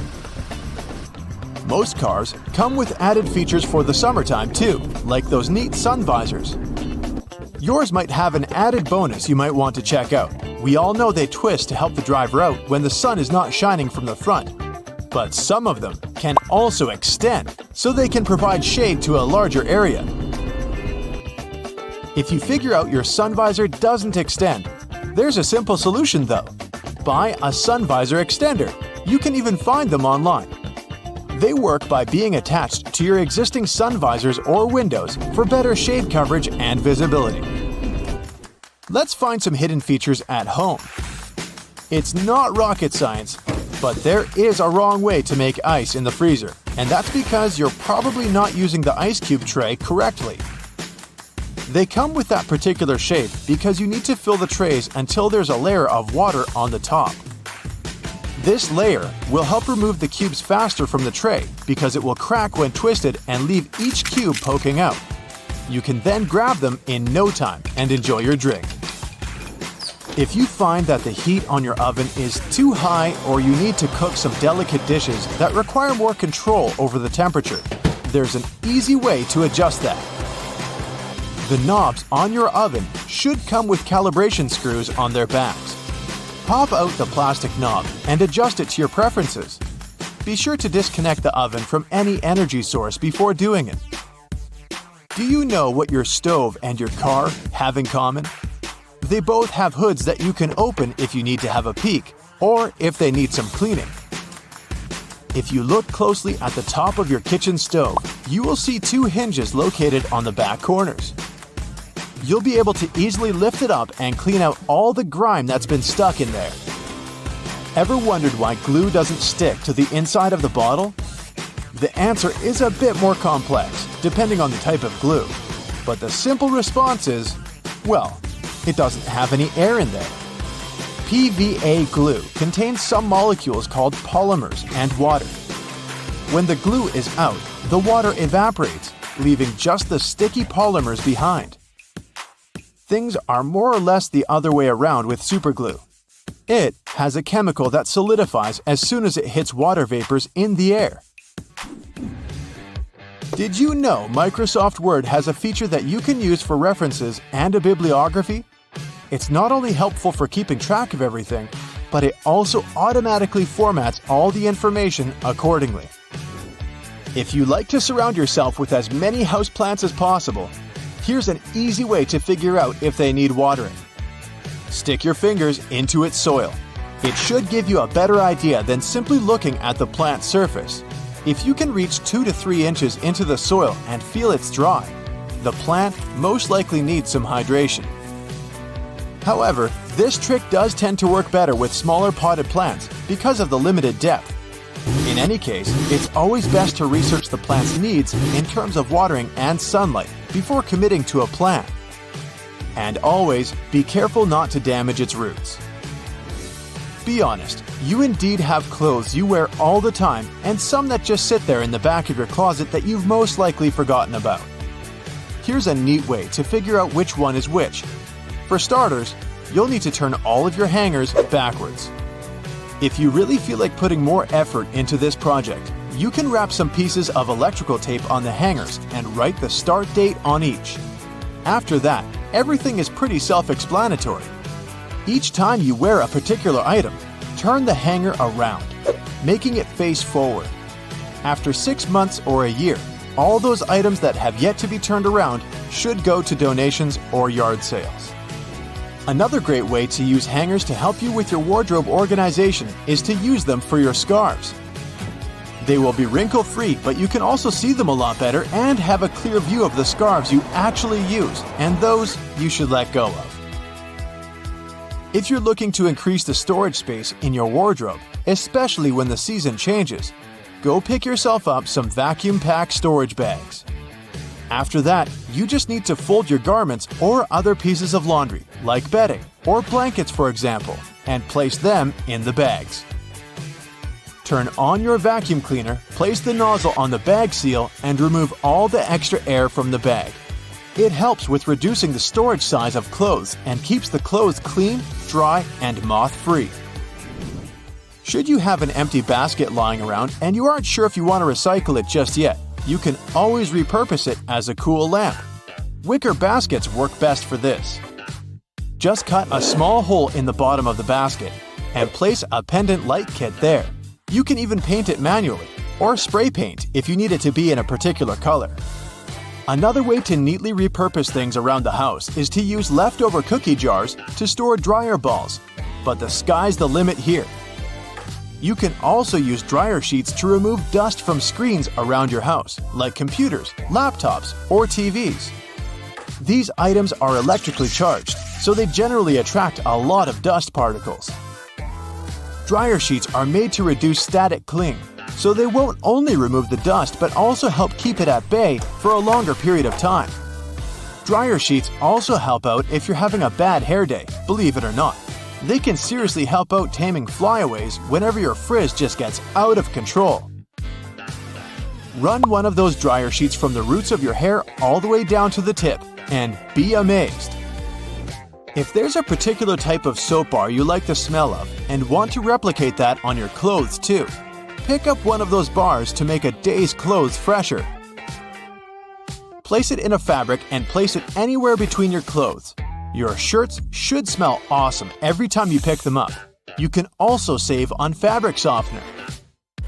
I don't know about your washing machine, but mine does love to jump, I'll tell you that.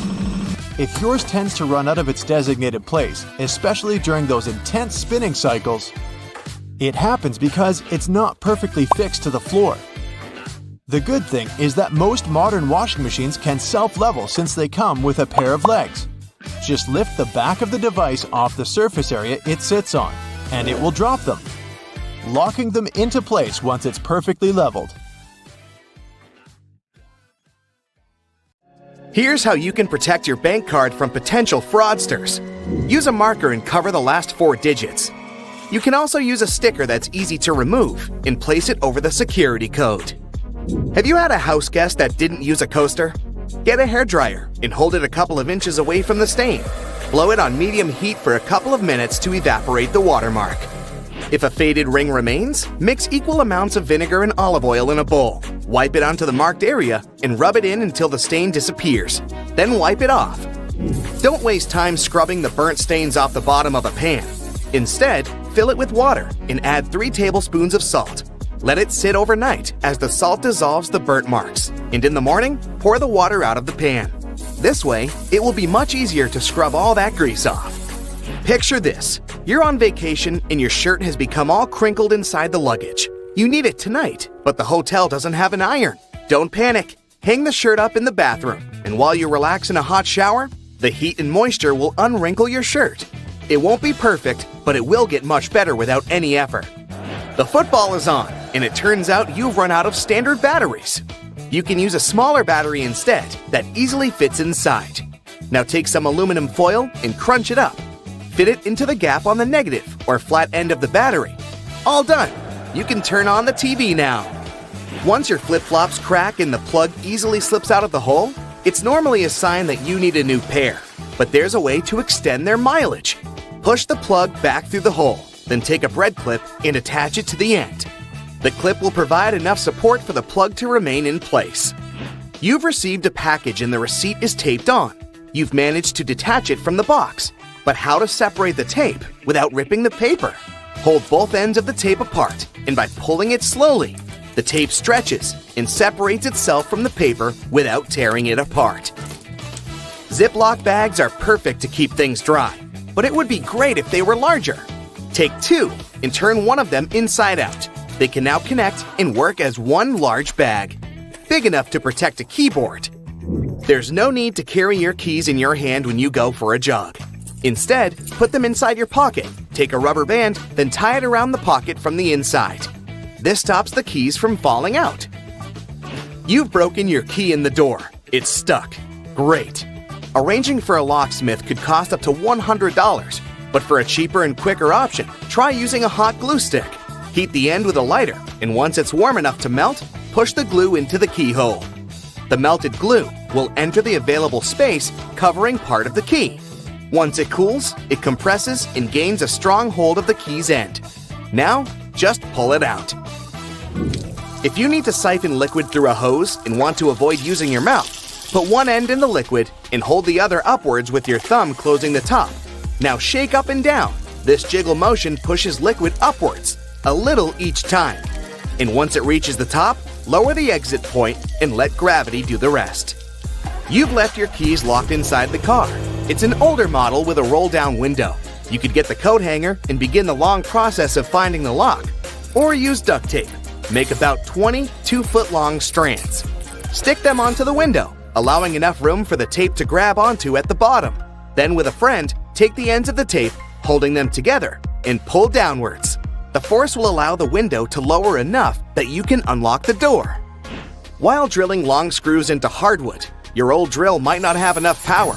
leaving them only halfway in. Before the drill gives up, get a block of wax and scrape the edges of the screws with it. The wax works like a lubricant, melting as it gets warm and providing easy entry for the screw. You're out camping, but you didn't bring anything to light the barbecue. Take a small plastic bag that won't leak, fill it up with water, and close it tight, making a round bubble. Hold it over where you want to catch the light from the sun. The bag of water will work like a magnifying glass, starting up the barbecue, just as long as it's a sunny day. Missing a corkscrew or a cork breaking halfway? By using a stove lighter, heat the top of the bottle. The heat slightly expands the glass, and this forces the cork out the top. You've superglued your fingers again. Take some salt and pour it on top of your stuck fingers. Put your fingers into the water and slowly rub. The mixture will dissolve the glue and release you in no time. While hanging up a painting, it can be impossible to find that stubborn nail. Place a fork upside down and insert it so the nail is in between the middle fork teeth. The fork has provided a long arm that's separated from the wall, making it easier to slip the string of the painting over the nail. Once it's perfectly balanced, simply remove the fork. You need to put a cake into a container, but taking it out again later by lifting it up from the inside might ruin the cake. Put the lid upside down and place the cake on the lid. The base of the container is now the lid, making it much easier to access, slice by slice. Pour out water more efficiently from large jugs and bottles by swirling. This will make the liquid inside spin, creating a vortex. The vortex allows for the air to flow back into the bottle as the water pours out, much faster than the glugging alternative. There's an easier and less messy way to remove eggshells from a boiled egg. Once fully boiled, crack the shell on both ends by tapping them. On one end, pinch off the shell. Use the opened end to blow with your mouth. The force of air will push the flesh and expand the eggshell, forcing out the egg undamaged. When the hinges of your laptop break, repairing them can cost up to $300. A far cheaper fix is to buy a picture frame and tape it to the back of the screen. You've dropped a small piece of jewelry on the floor, seemingly impossible to find. Take a stocking and place it over the end of the vacuum hose. Give the area a good vacuum and check the end periodically. You will eventually find it sitting at the end. You've drilled a hole in the wall, but the drill hole is now too wide. Remove the screw and find an object that is slightly shorter and thinner. Pieces of plastic, small wires, paper clips, or even toothpicks are perfect. Place whichever item you find inside the hole. It's filled the gap enough so the screw will now re-enter securely. Taking the trash out can put you in a gross scenario of getting bin juice on you. A great way to avoid this is by placing old papers at the bottom of the bag. Now, not only does it absorb all the liquids from the food and other sources, but also helps prevent bad smells from forming within a bin. Nobody likes mosquitoes, and pesticides are pricey. A cheap alternative is to take a plastic bottle and cut the top part off from the bottom of the funnel. After removing it, turn it upside down and put it inside the bottle. Mix 2 cups of warm water with 2 tablespoons of sugar. The mosquitoes will be attracted to the formula inside and become